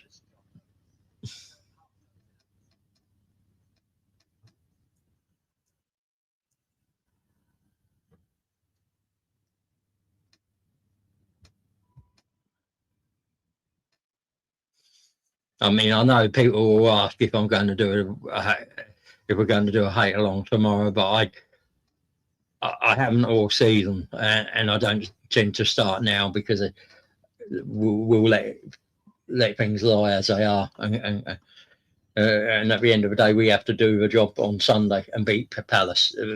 That's what I believe. Yeah, I think the goal will settle us and take away some of the nerves and the edginess. And now it's about being professional and getting the job done, isn't it? Finished, over the line.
Just talking to my daughter quickly about a few bits. Colin saying Odegaard is spinning circles too much. They could put fence posts where he's playing with the ball. Fair enough, Colin. Again, I mean, he's had a lot of touches on the ball, and I'd like to see his actual heat map for the game. I'll see if I can. I don't know if I can get it up on. I can get it up on the screen, but I don't know if I can share because it's a different computer. So I don't know how that would work. And I haven't got my WhatsApp on this one at the moment. I'd have to re-sign in.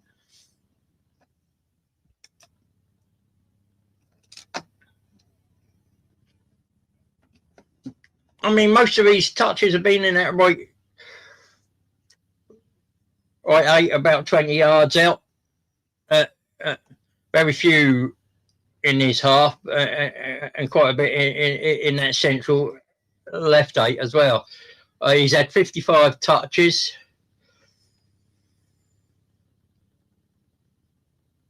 One chance created, one block shot. One touch in the opponent box, 10 passes and accurate long balls, 1.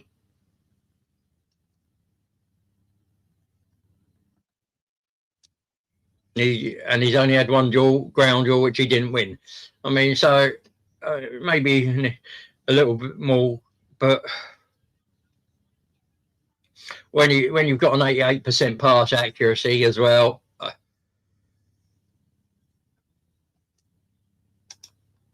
I mean, I mean, we'll have a look at. I mean, Kai Havertz is heat map. See, he's quite a lot down that right, but he's a bit everywhere, even in our own. So, 1 goal, 76% accurate passes, 1 chance created, 1 shot on target, 1 shot off target, 1 block shot. Shot accuracy 50%. 1 defensive contribution, which we know he put it out to 26 touches, 6 in the opponent's box.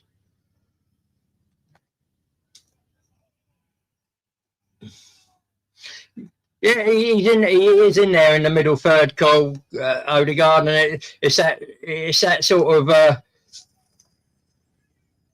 from the halfway line down to the edge of the 18-yard box. He's had most of his contributions. He's most heavily involved. They have him as a 7 on this, which puts him up there with better performance. Only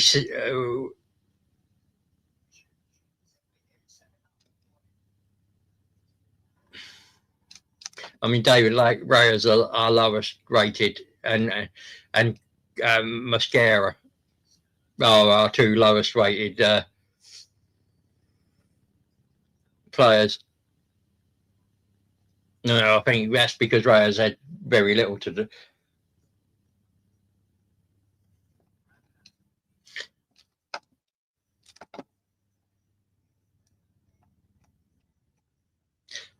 But we've kept the pressure on, and that pressure eventually told. Whether we, and you've got to think there was a pass there, but Saka, there was a foul on Saka, should have been a penalty, I think. And then there was the one that the ball deflected off between him and Saka, but the ball deflected and didn't fall to Odegaard. He was in front of goal. He had that shot that was blocked in the centre of the goal. I get the frustration with him, and I get that you'd like a little bit more sometimes, but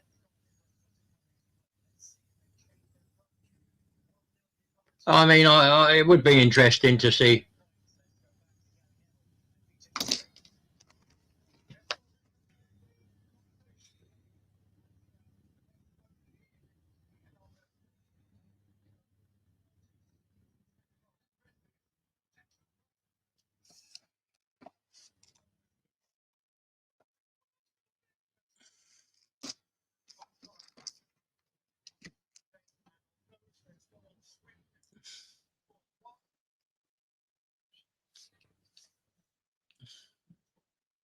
I mean, I get it. I mean, I grew up on Bergkamp and others, but sometimes just a consistency and repetition can do just as much.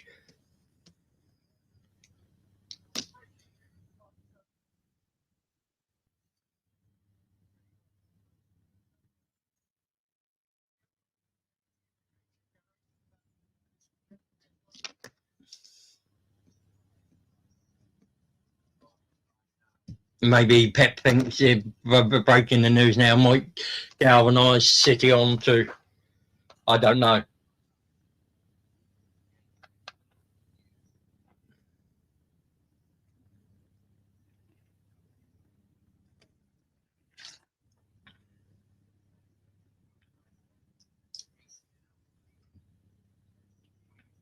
Oh, unlucky. Good idea, but yeah, but again, that's putting the ball short in the corner isn't on the players. That's a coach thing. That's trying. They obviously think that's a way of opening. Variation will open Burnley up, and it works because when we did put a ball in for a corner, we scored from it.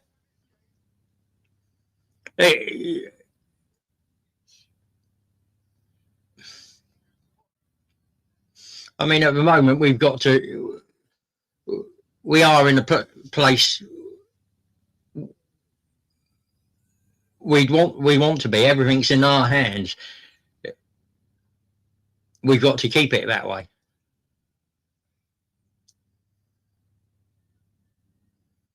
And then we could be celebrating next week, couldn't we? I mean, that's what we just have to finish the job. We don't rely on Bournemouth. We don't rely on Villa. We do go and do the job ourselves.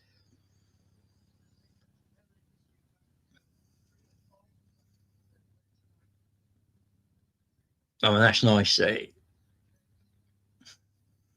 Again, I mean, I'm hoping we won't see anything different from what we saw in the first half, except a bit more precision than that in that final third.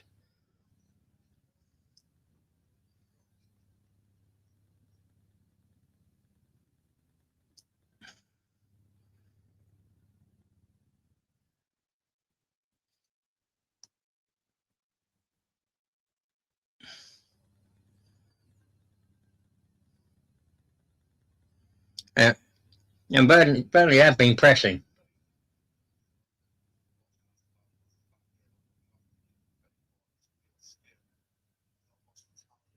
Well, winning is if we win, that's all we need to do. We don't have to worry about goal difference. Win here, win at Palace. How many goals you win by, how you win doesn't matter, does it?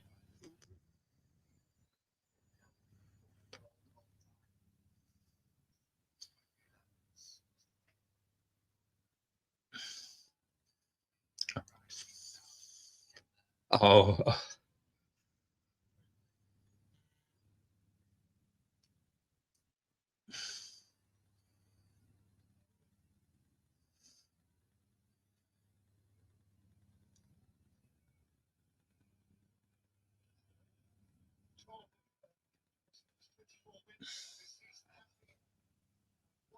Maybe Colin, but we don't know what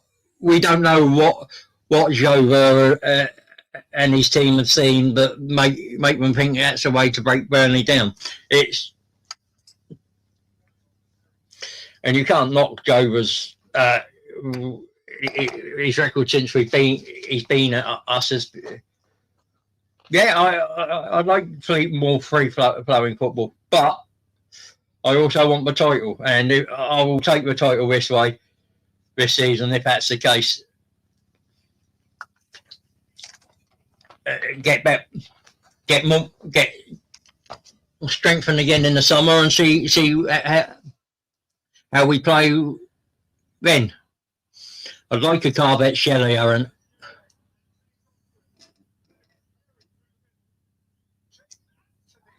Over.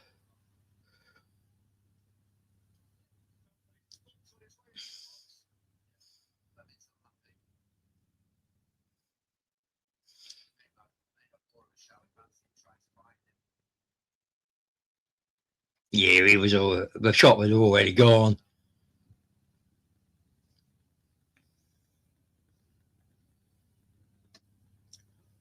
I wouldn't. I'm not worried about an equaliser, no, Colin, because being defensively strong has been our it's been our forte, isn't it?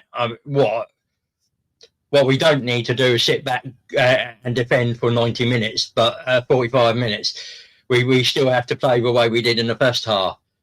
Be sensible about it. Keep trying.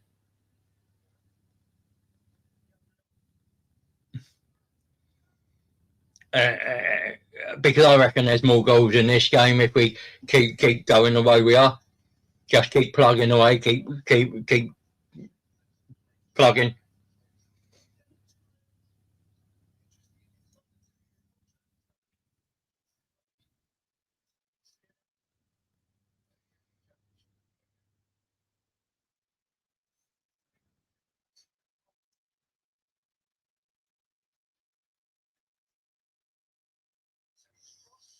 A dangerous cross, but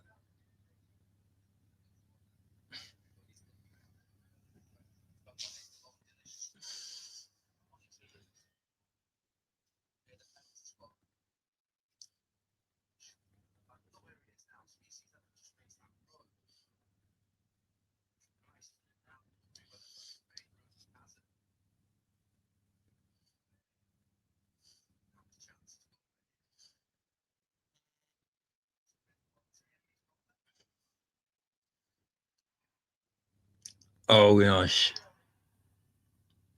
Can we capitalise?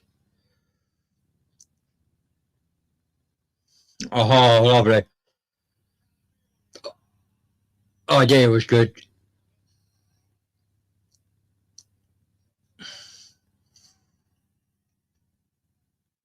Back to Rice.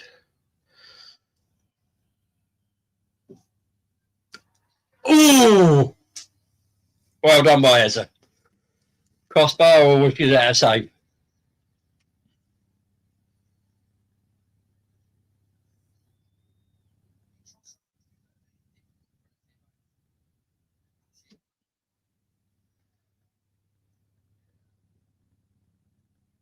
I'm sure the keeper got a touch on that. Yeah, it did. How was that not a corner?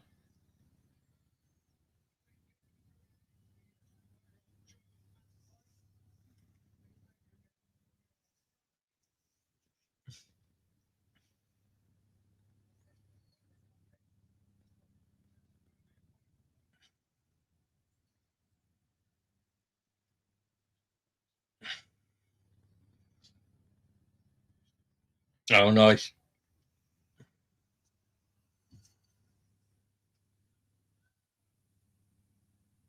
This may be a bit where you get a bit annoyed, but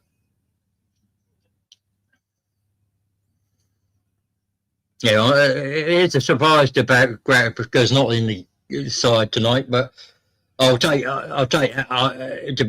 Dubravka's one of those keepers that denies you time and time again. And is annoying, so it's a plus for us, I suppose.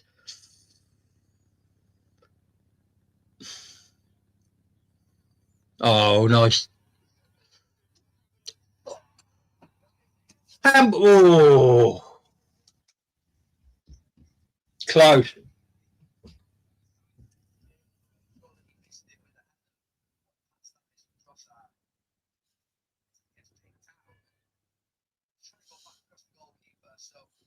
Oh, it's the back.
Yeah, high wide, isn't it? You see that's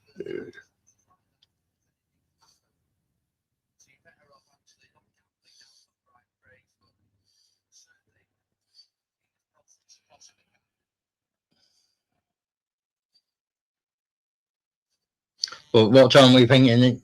Subs about 65 minutes.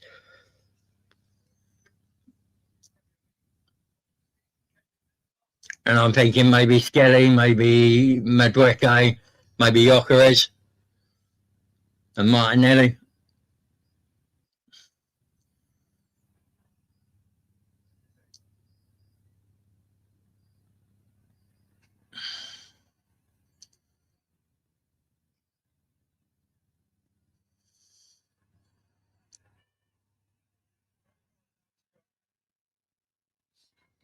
Oh, unlucky.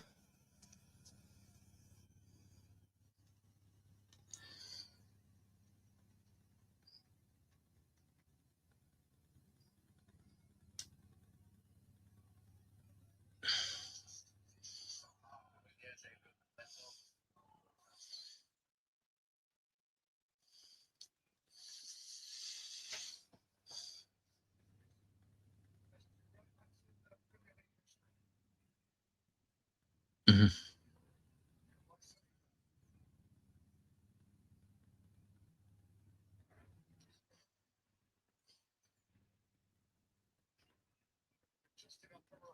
Mm-hmm.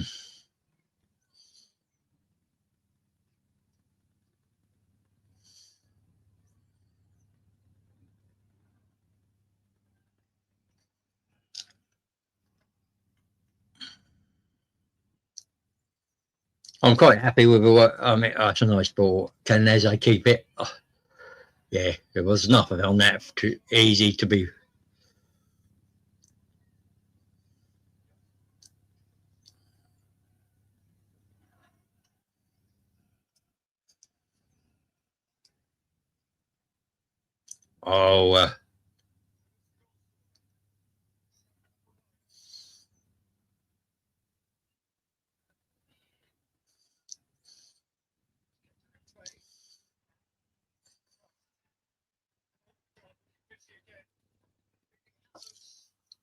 Oh, Saka, side netting.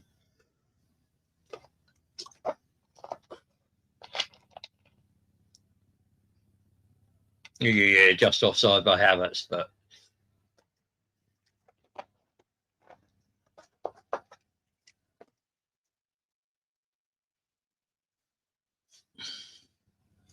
61 minutes subs here.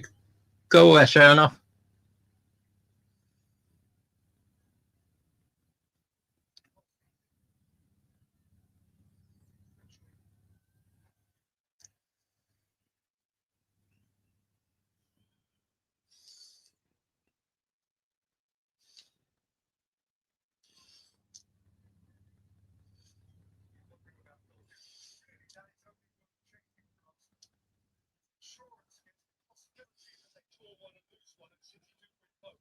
Yeah, I'm Gyökeres. I'd go.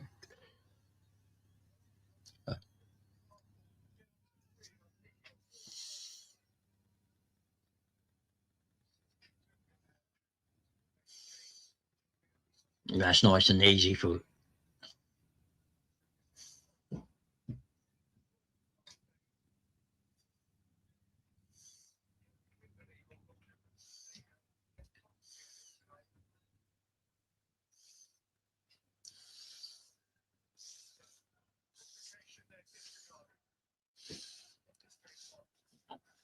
Yeah,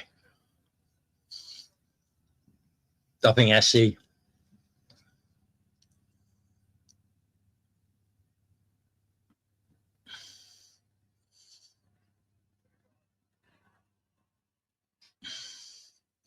A bit loose by Kai there, but we should win the ball back.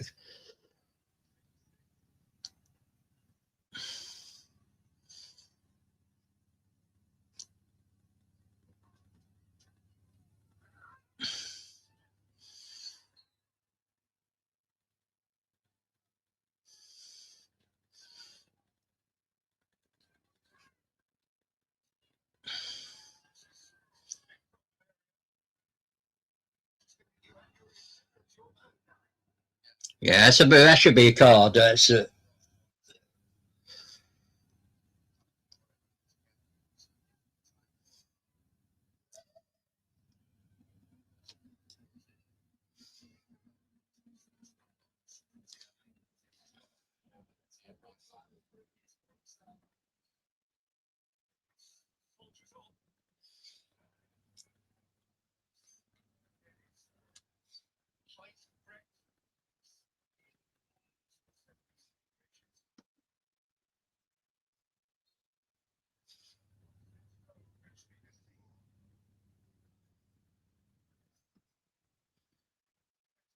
yeah,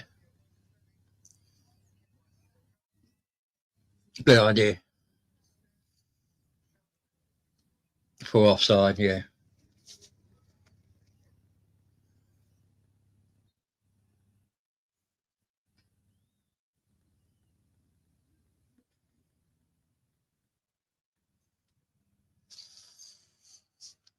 I'll probably get nervous about 85, 88 minutes goal. If it's still 1-0 win.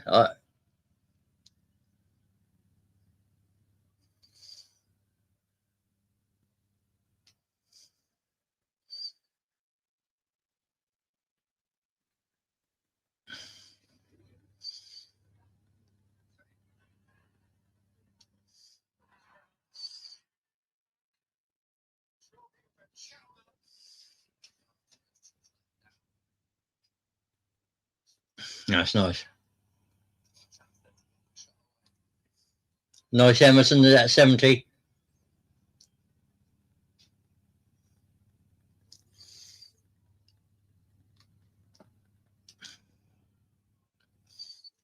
Emerson says 70 for subs, but it looks like we're getting that way out, doesn't it?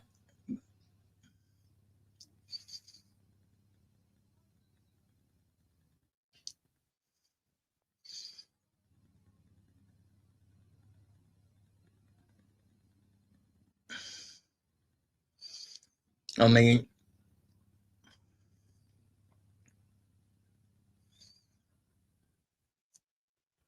that's a nice idea, just over hit.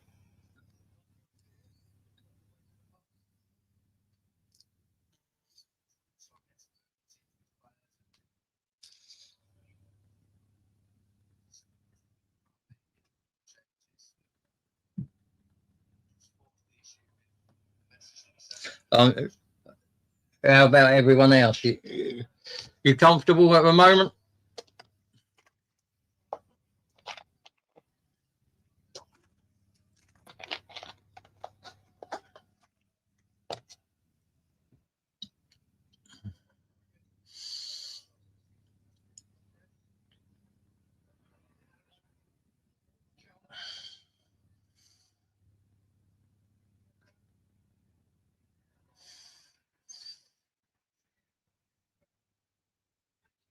Oh, nice idea.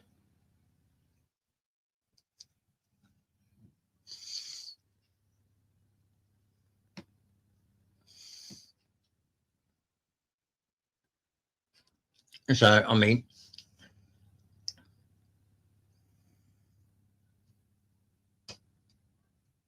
I don't think Burnley have had many chances apart from that. If it's half, apart from that,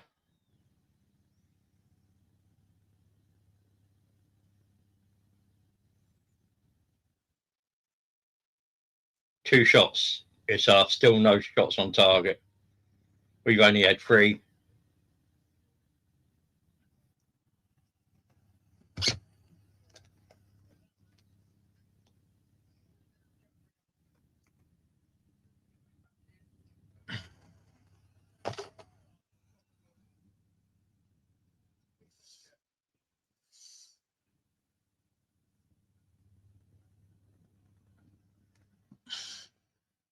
I mean, maybe we've just. Yeah, I do.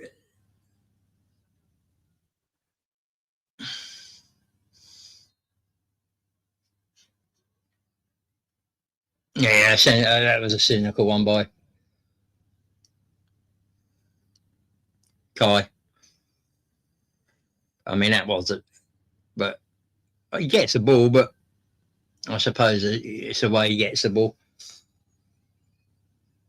Jane Babber, well,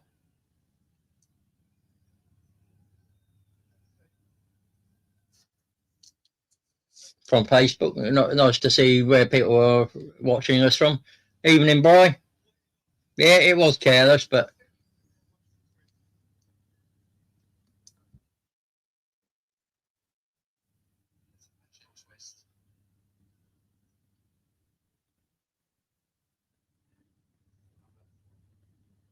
yeah, ridiculous.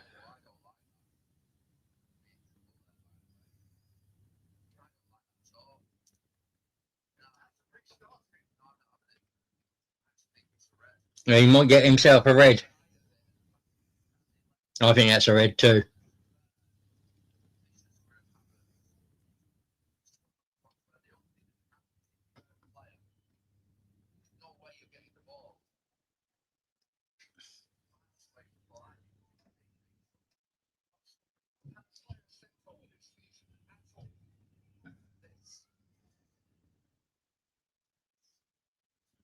He'll be lucky.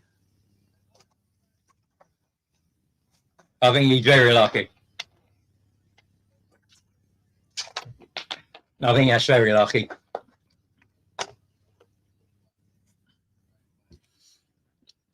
Yeah, that's scared to be a red card. There's no way that's not a red card. I'd be fuming if that was one of our players that had tackled like that.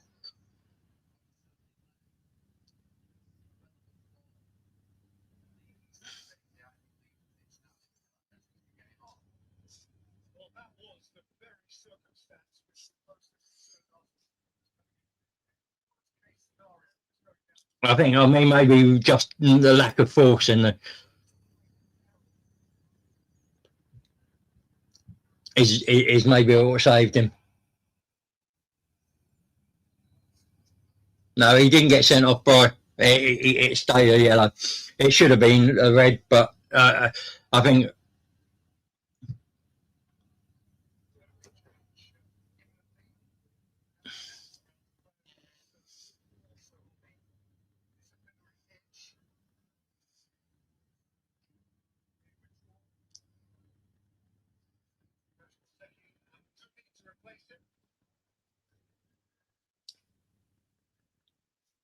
Well, you want to jump on with me for the last 11 minutes, or are you still at work and you're just listening at work?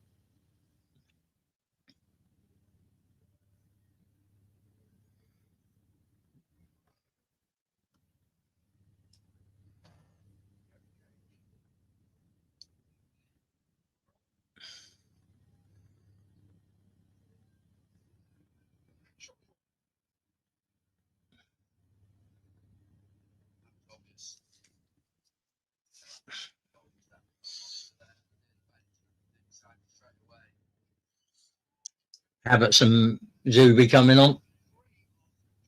Oh, and Lewis Skelly as well.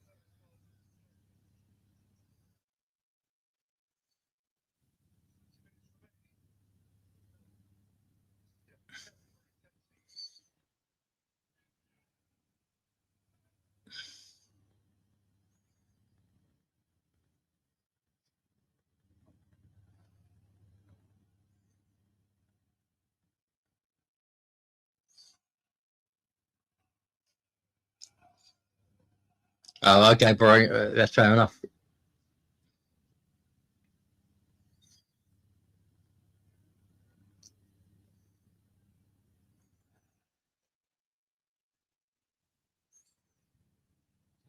So we're doing all right. Well, I mean,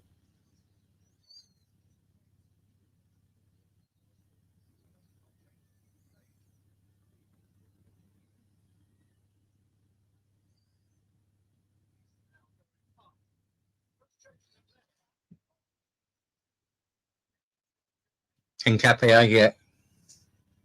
I thought Zubimendi was coming on for a minute as well.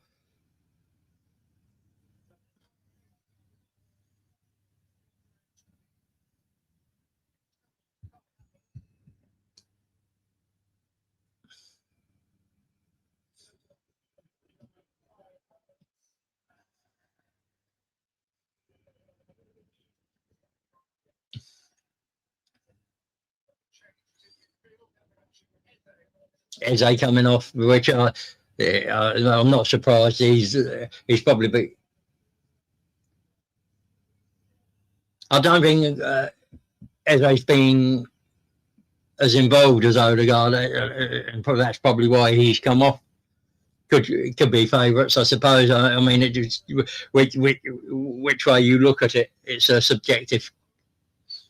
My opinion is that Eze's been the less effective of the two.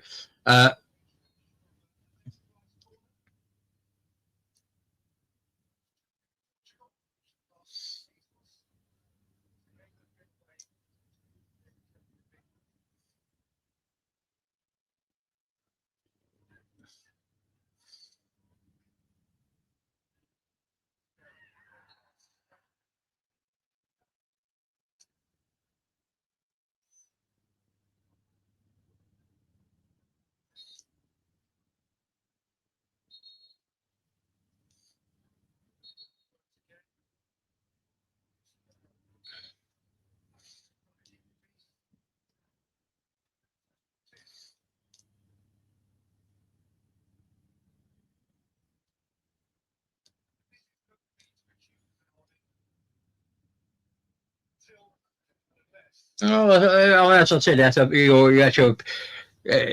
didn't see him as being more dangerous, but that's fair enough. I mean, it's we both, everyone sees it differently. And as long as we win this game, it doesn't matter, does it?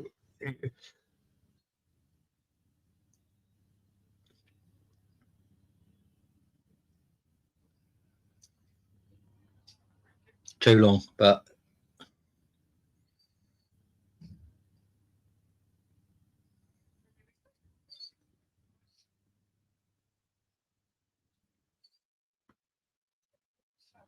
down.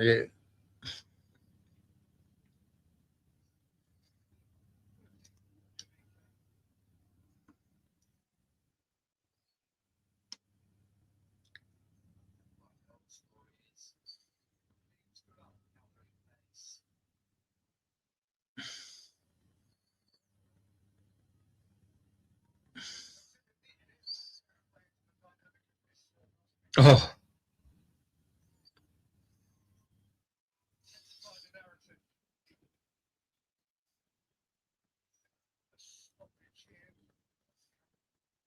Chouameni did it down. Counter, all right.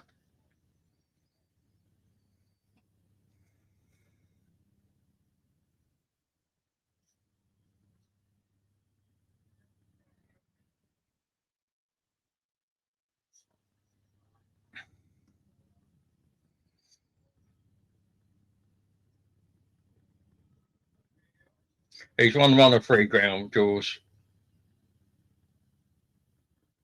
So he has won one today, but he usually a lot better. He's rated a 7, as I said. I mean,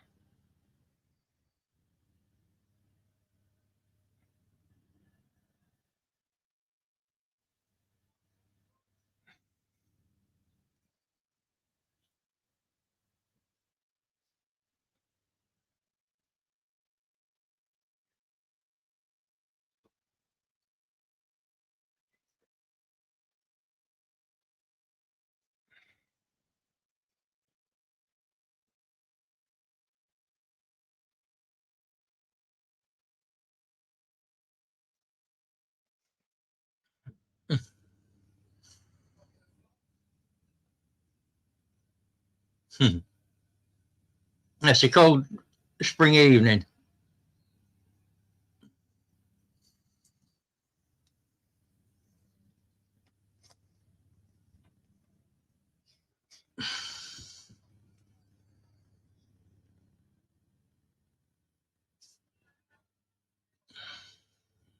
Nice.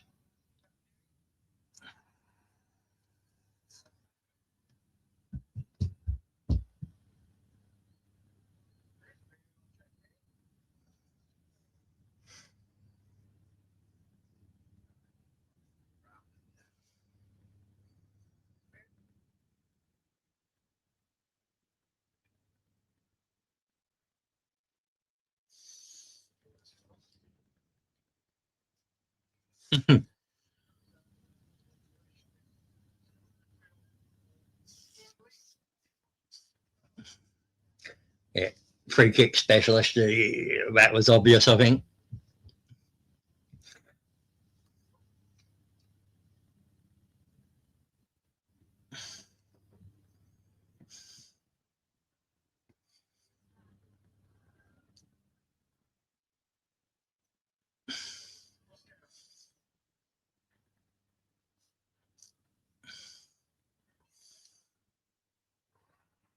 Go, Yock.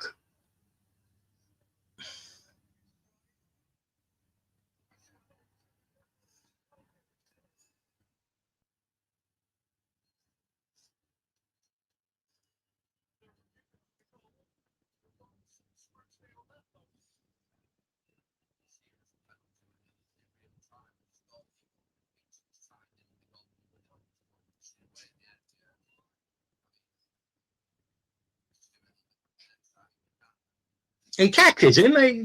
He definitely. I mean, he catches Jokeres. He hasn't got the ball.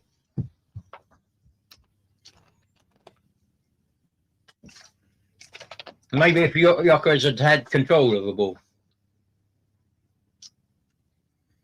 Through balls. Completed passes. I think I said that earlier. It was quite high.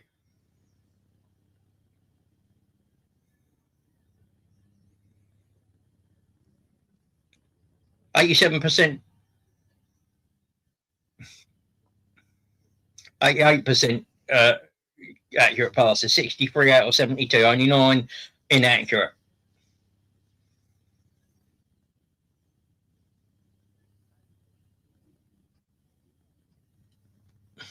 That could be Raya's.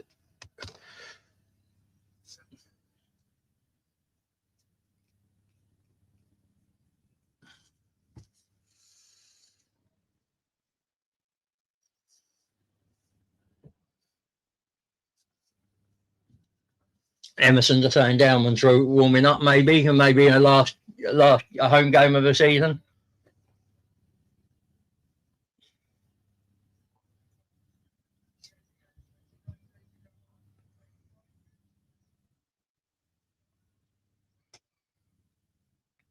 Put Saka in the middle, or you take Odegaard off and put Downman in the middle.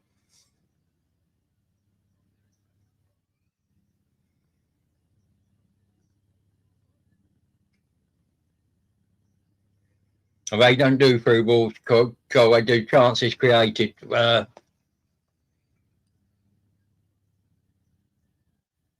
One chance created, one block shot.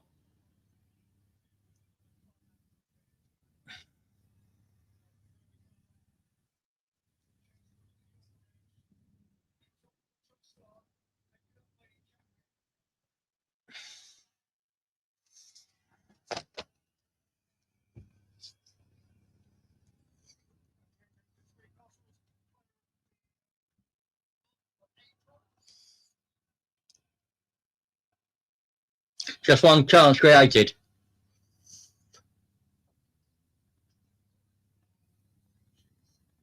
But again, I mean,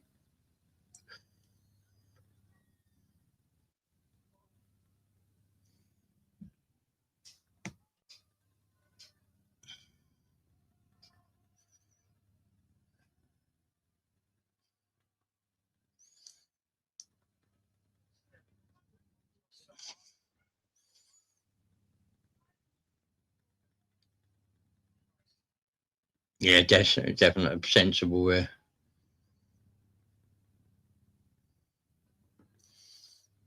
Yeah, just get the ball up the pitch.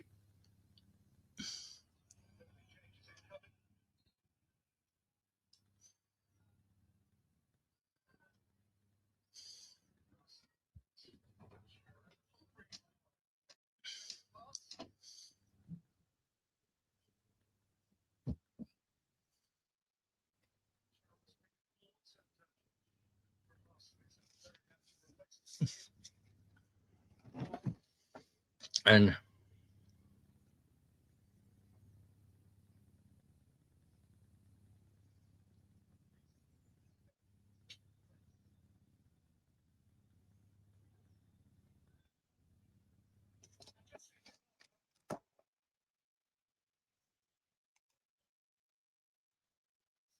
yeah, I mean,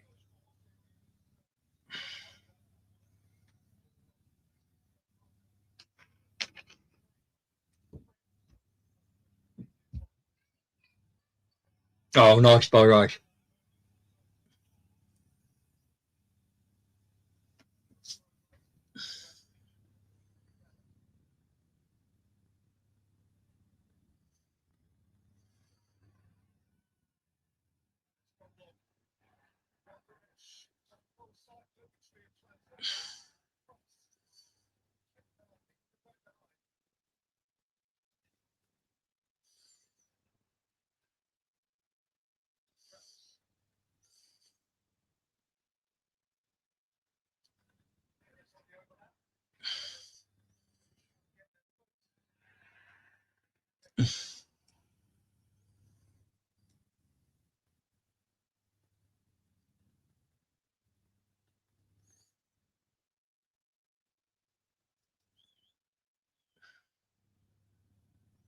Eze?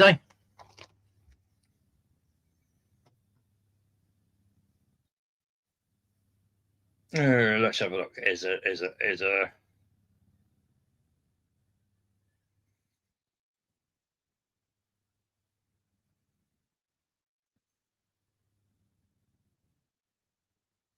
one chance created. Two shots on target, one shot off target.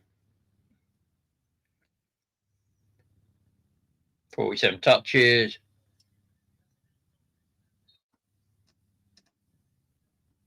He had won a few more ground duels, but he didn't.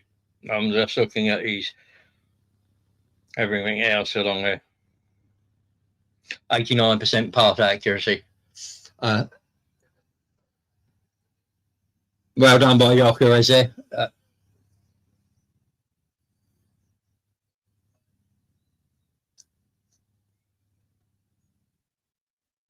But again, maybe the problem is the forward players, not the attackers and the wingers when you're trying to create chances.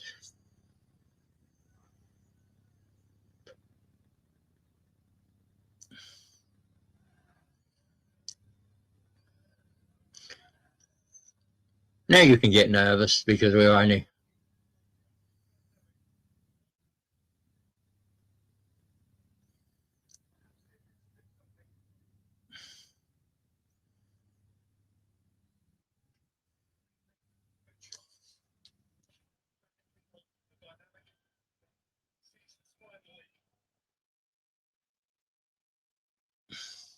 I don't think he was, but as I said, actually, I mean, they're rated very similar.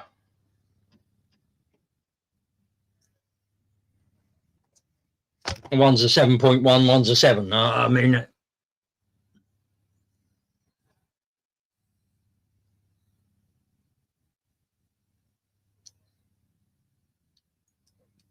but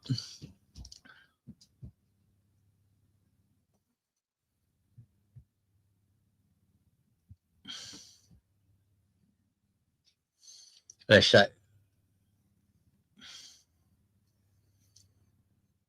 Well, you reckon how much extra time, guys, do you reckon this is going to go to? 5, 7? 5, 6, 7?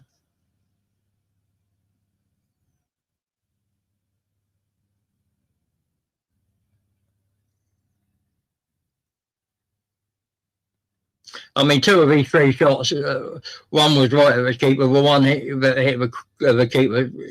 Made to say probably would have hit the crossbar anyway, but it is. And I can't remember the third, but.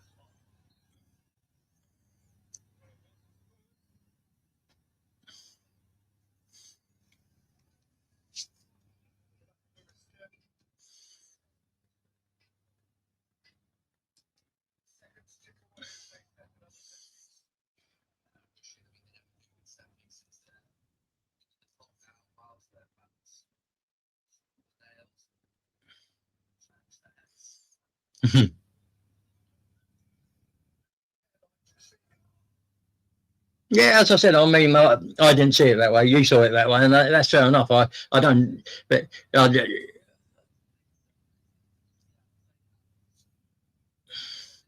watch this one, Cole.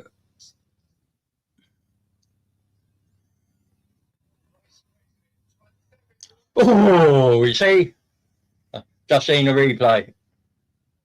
He caught it.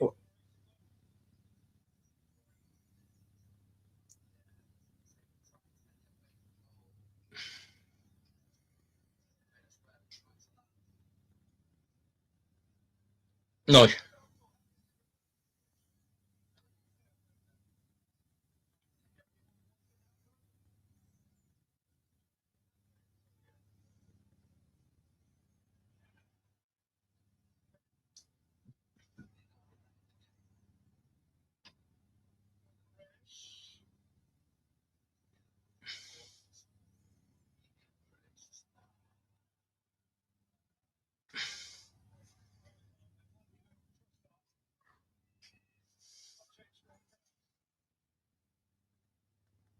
Ideas, right?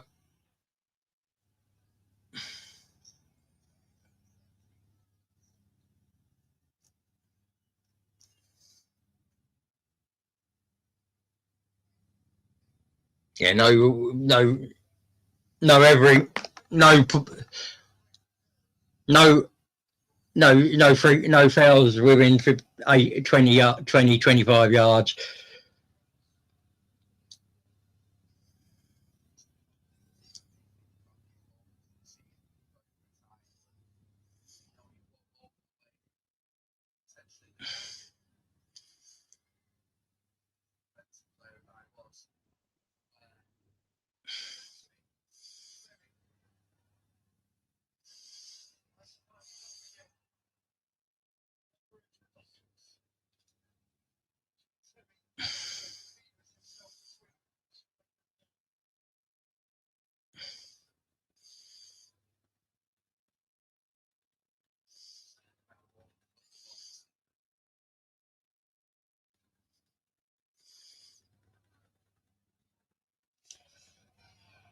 And I love you too, Colin. I don't, as I say, we see parts of the game differently, and that's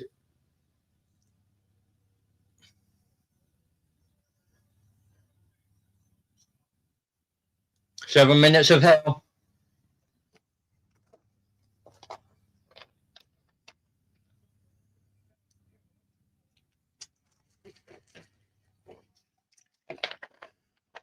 Yeah, I think most Arsenal fans were looking for 1, 2, 3.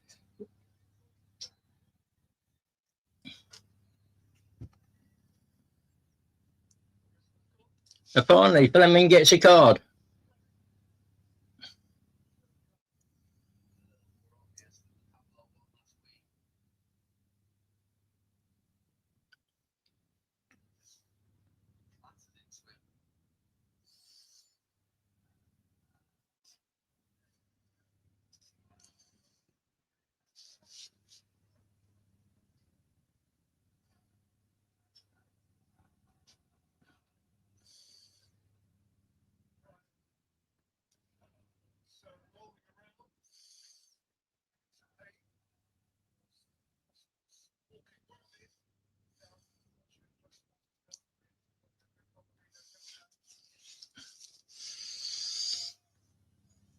Yeah, a long time, Emerson.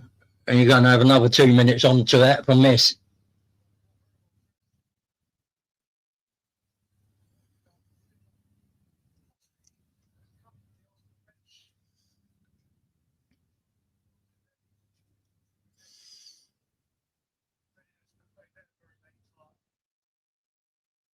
Trossard down with a rib injury, it looks like.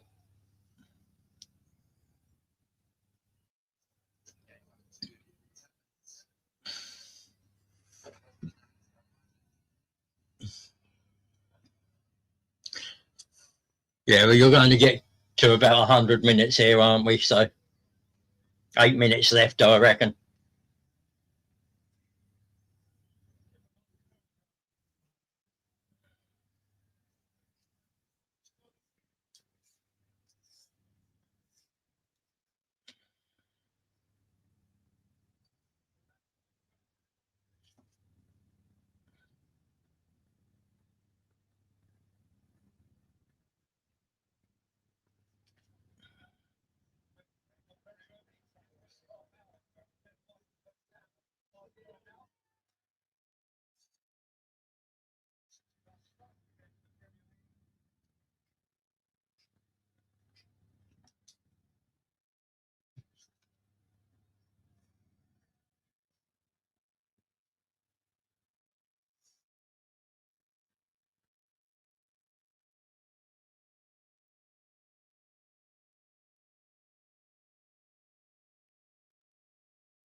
We just got to keep this ball and keep control now.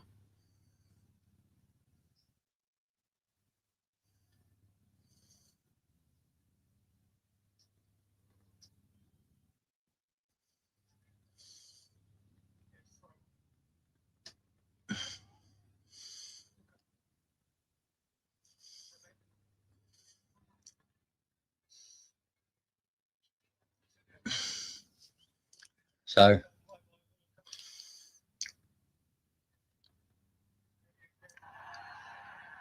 it's a high ball. Yeah, sensible.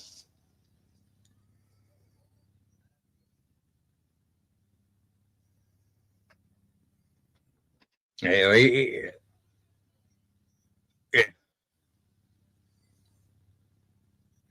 yeah, he does catch him just, but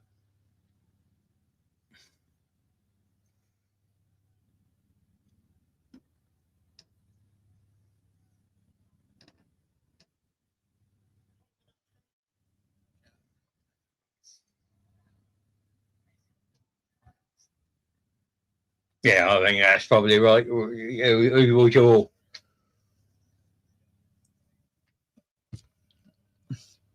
I think it was to waste time. So it might have picked it up or not, but I agree with Declan Rice's player of the match. Who was your player of the match?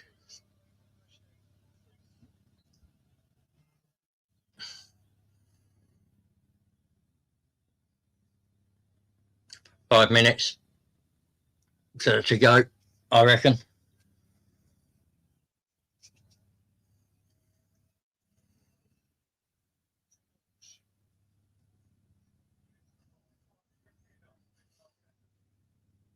It depends on how long Tierney wants to. Go, Martinelli! Go! Go! Oh! Well done, Walker.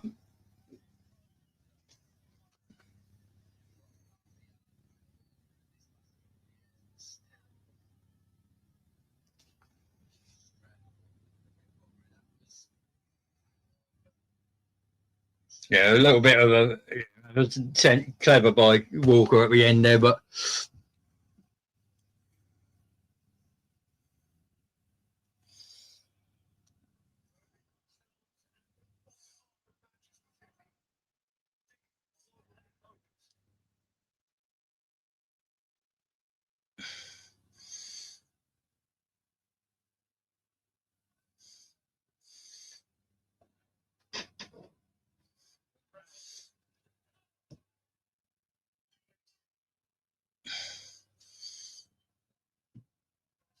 yeah, get back up the pitch. We don't want to be defending.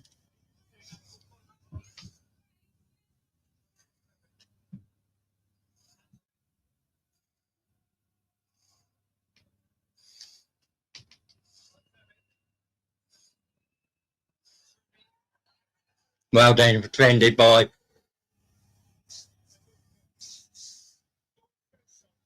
Yeah, I think I'd be interested in that too. Bye, Shy.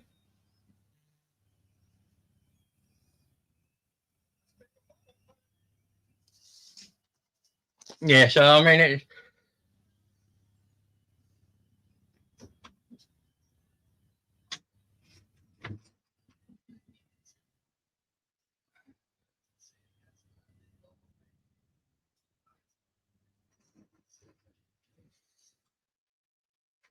I mean, well, we got what 2-3 minutes.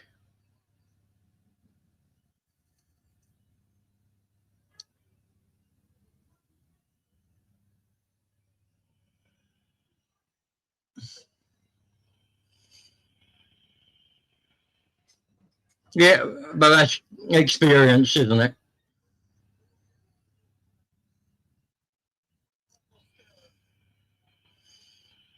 Yeah, John, the Walker bossing nearly that's experience for you.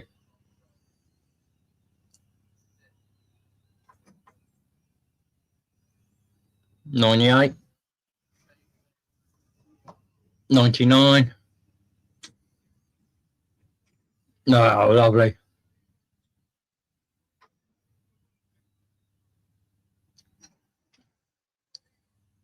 Go, Djokovic.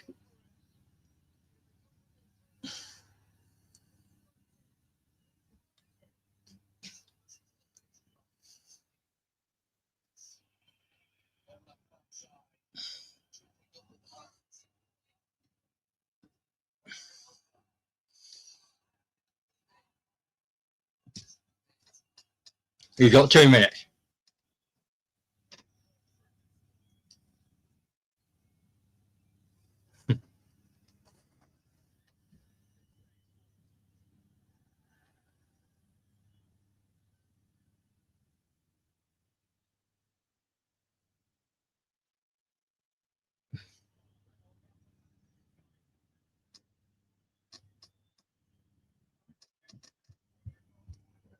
Mm-hmm.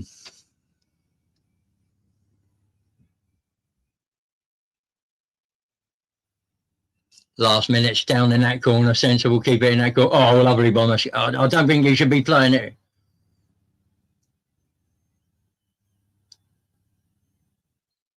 Yeah. Yes! That's it. Full time.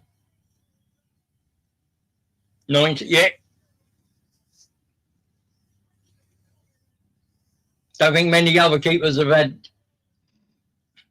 only Schmeichel with one better.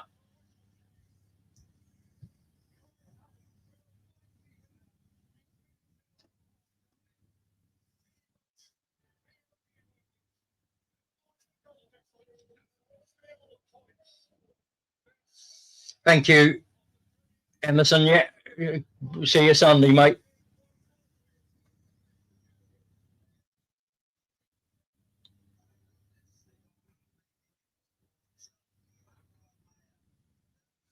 Ben White telling the kill habits he's lucky here is a bit high.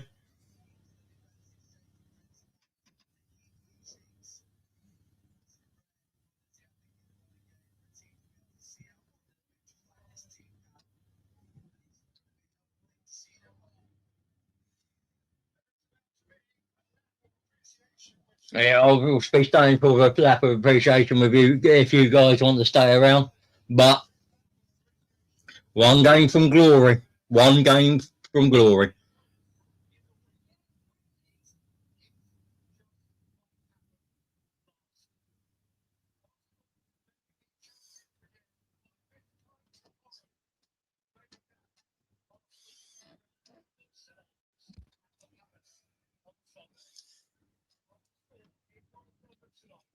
Salah's perk Sunday.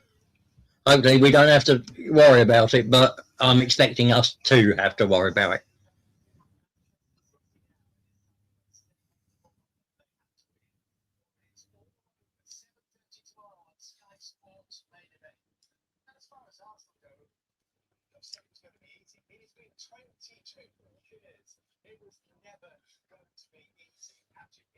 Yeah, that's right, Colin. I mean,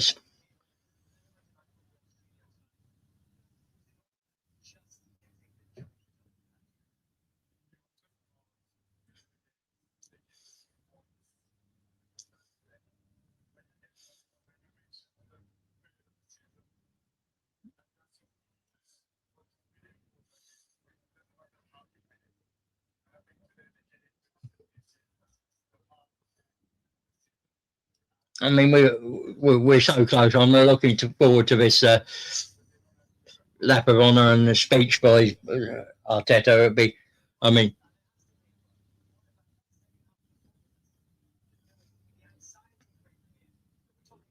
I think most of the anxiety.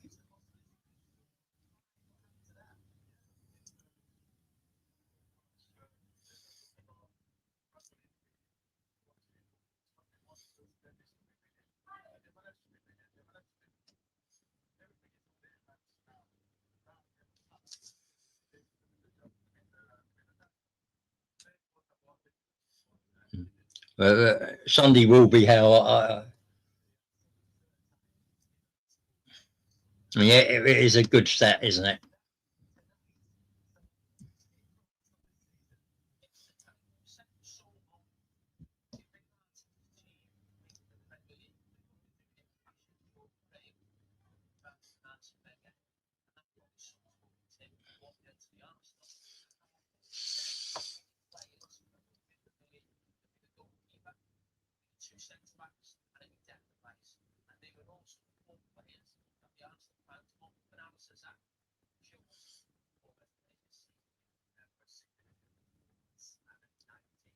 We're standing around listening to Arteta now.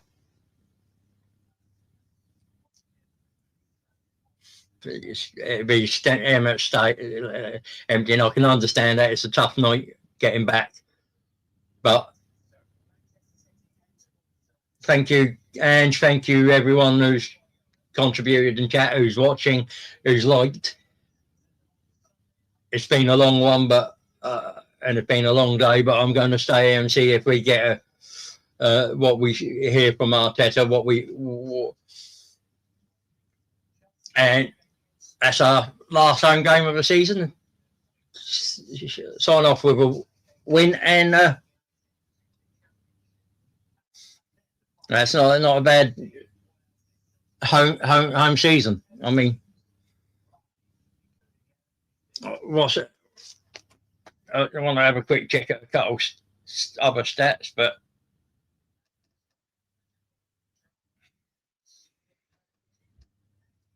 so I mean it'd be interesting. 24 wins.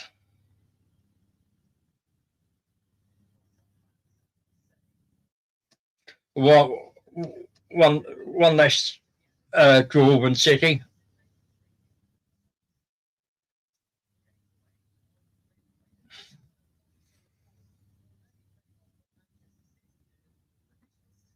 Yeah, I mean,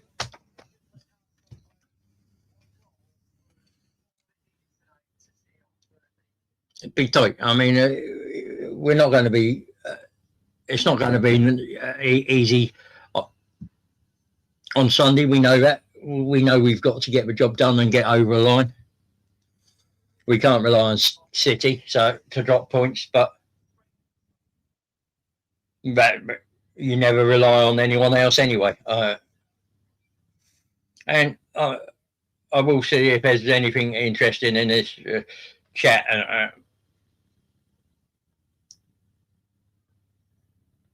and we'll see what comes of it.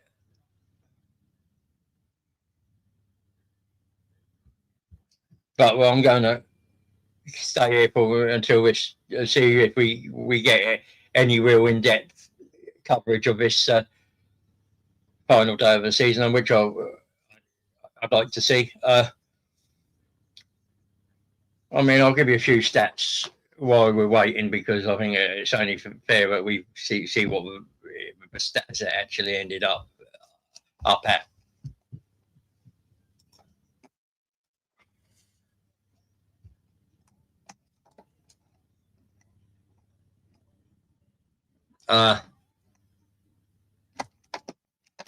So 61% to 39%, 1.3 XG to 0.21. I don't really take much notice of that. 13 shots to 5, 3 on target to 0, 38 touches in their box to their 7. We had one big chance, missed no big chances. They had 0. 440 passes to 254, 86% to 78.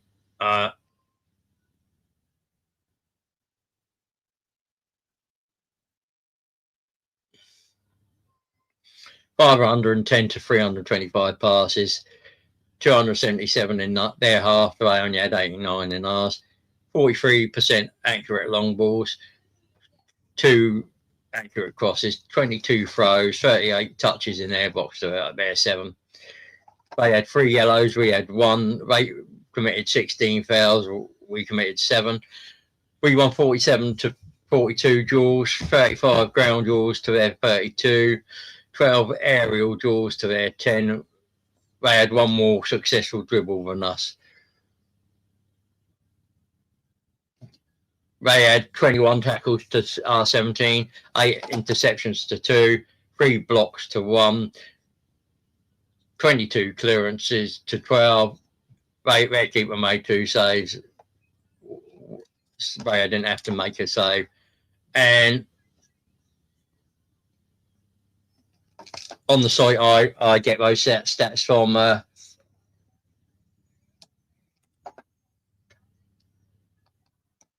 Saka as a start man of the match at 8. Declan Rice was an 8. Kai Havertz was an 8. And everyone else was sort of around about a 7. I think he only for Supermendi, Martinelli, even David Raya. What was David Raya? He was a 7. He jumped up, but he didn't really do much. Have much to do. Gyökeres 6.3. Mascara 6.7. So all quite close. Yeah, I'm waiting for that call. Before I shut this down, I just want to talk to see what they say. He says, and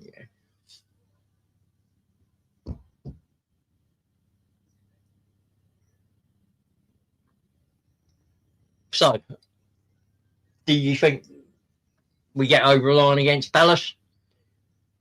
I do. I back this team to keep a clean sheet and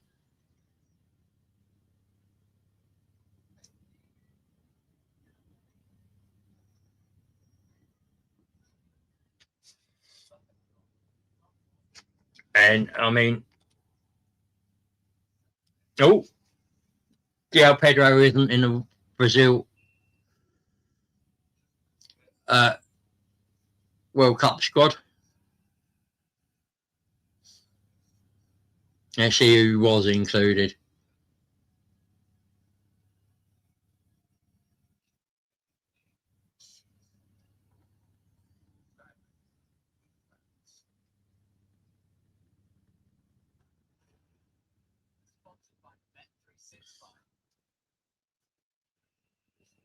Right, so let's see.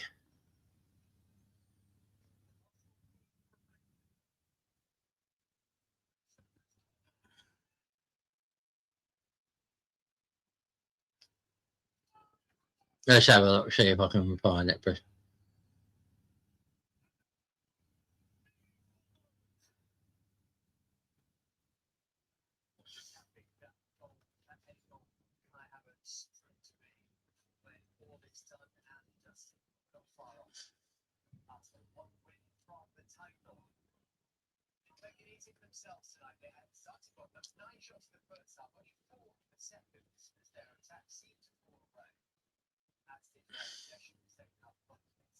No, still no, but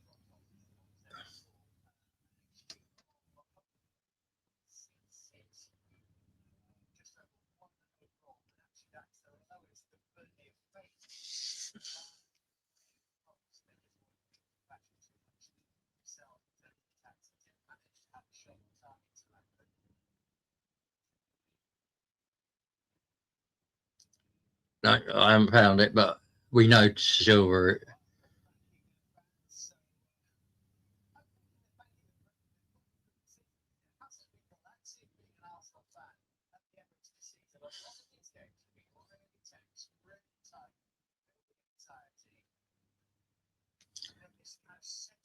I haven't seen the full list yet. I suppose it'll come up.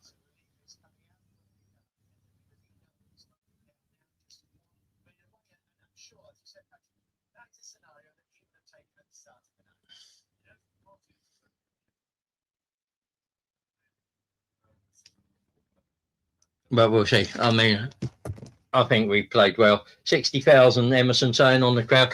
All right, guys, I won't close this down because I don't think we're going to get Arteta's thing. Thank you for...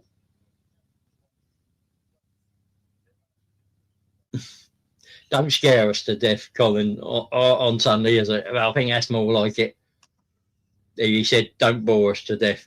Go and take it. Yeah, I still think we don't be cautious and we don't give anything away, but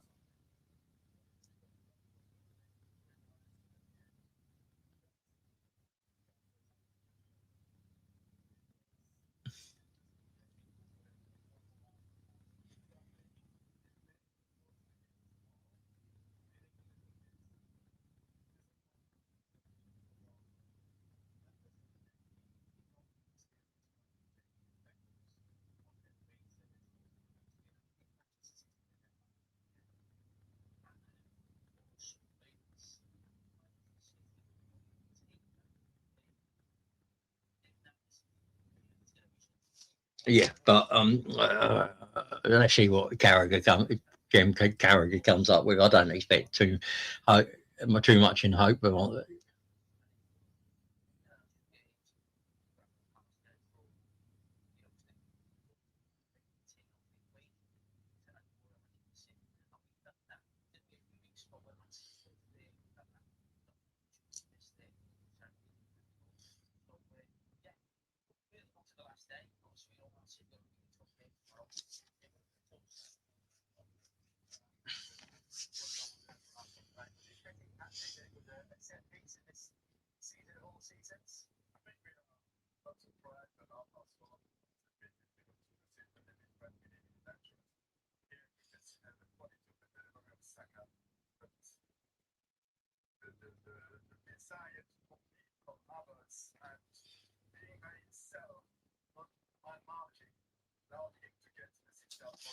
And nothing on or around the goalkeeper this time. It was just great delivery, great leap. Thank you, Colin. And that last little essay was more effective. Great match, great Watchalong. Thank you. All right, bye guys. Thank you for everything, and we'll see you on Sunday.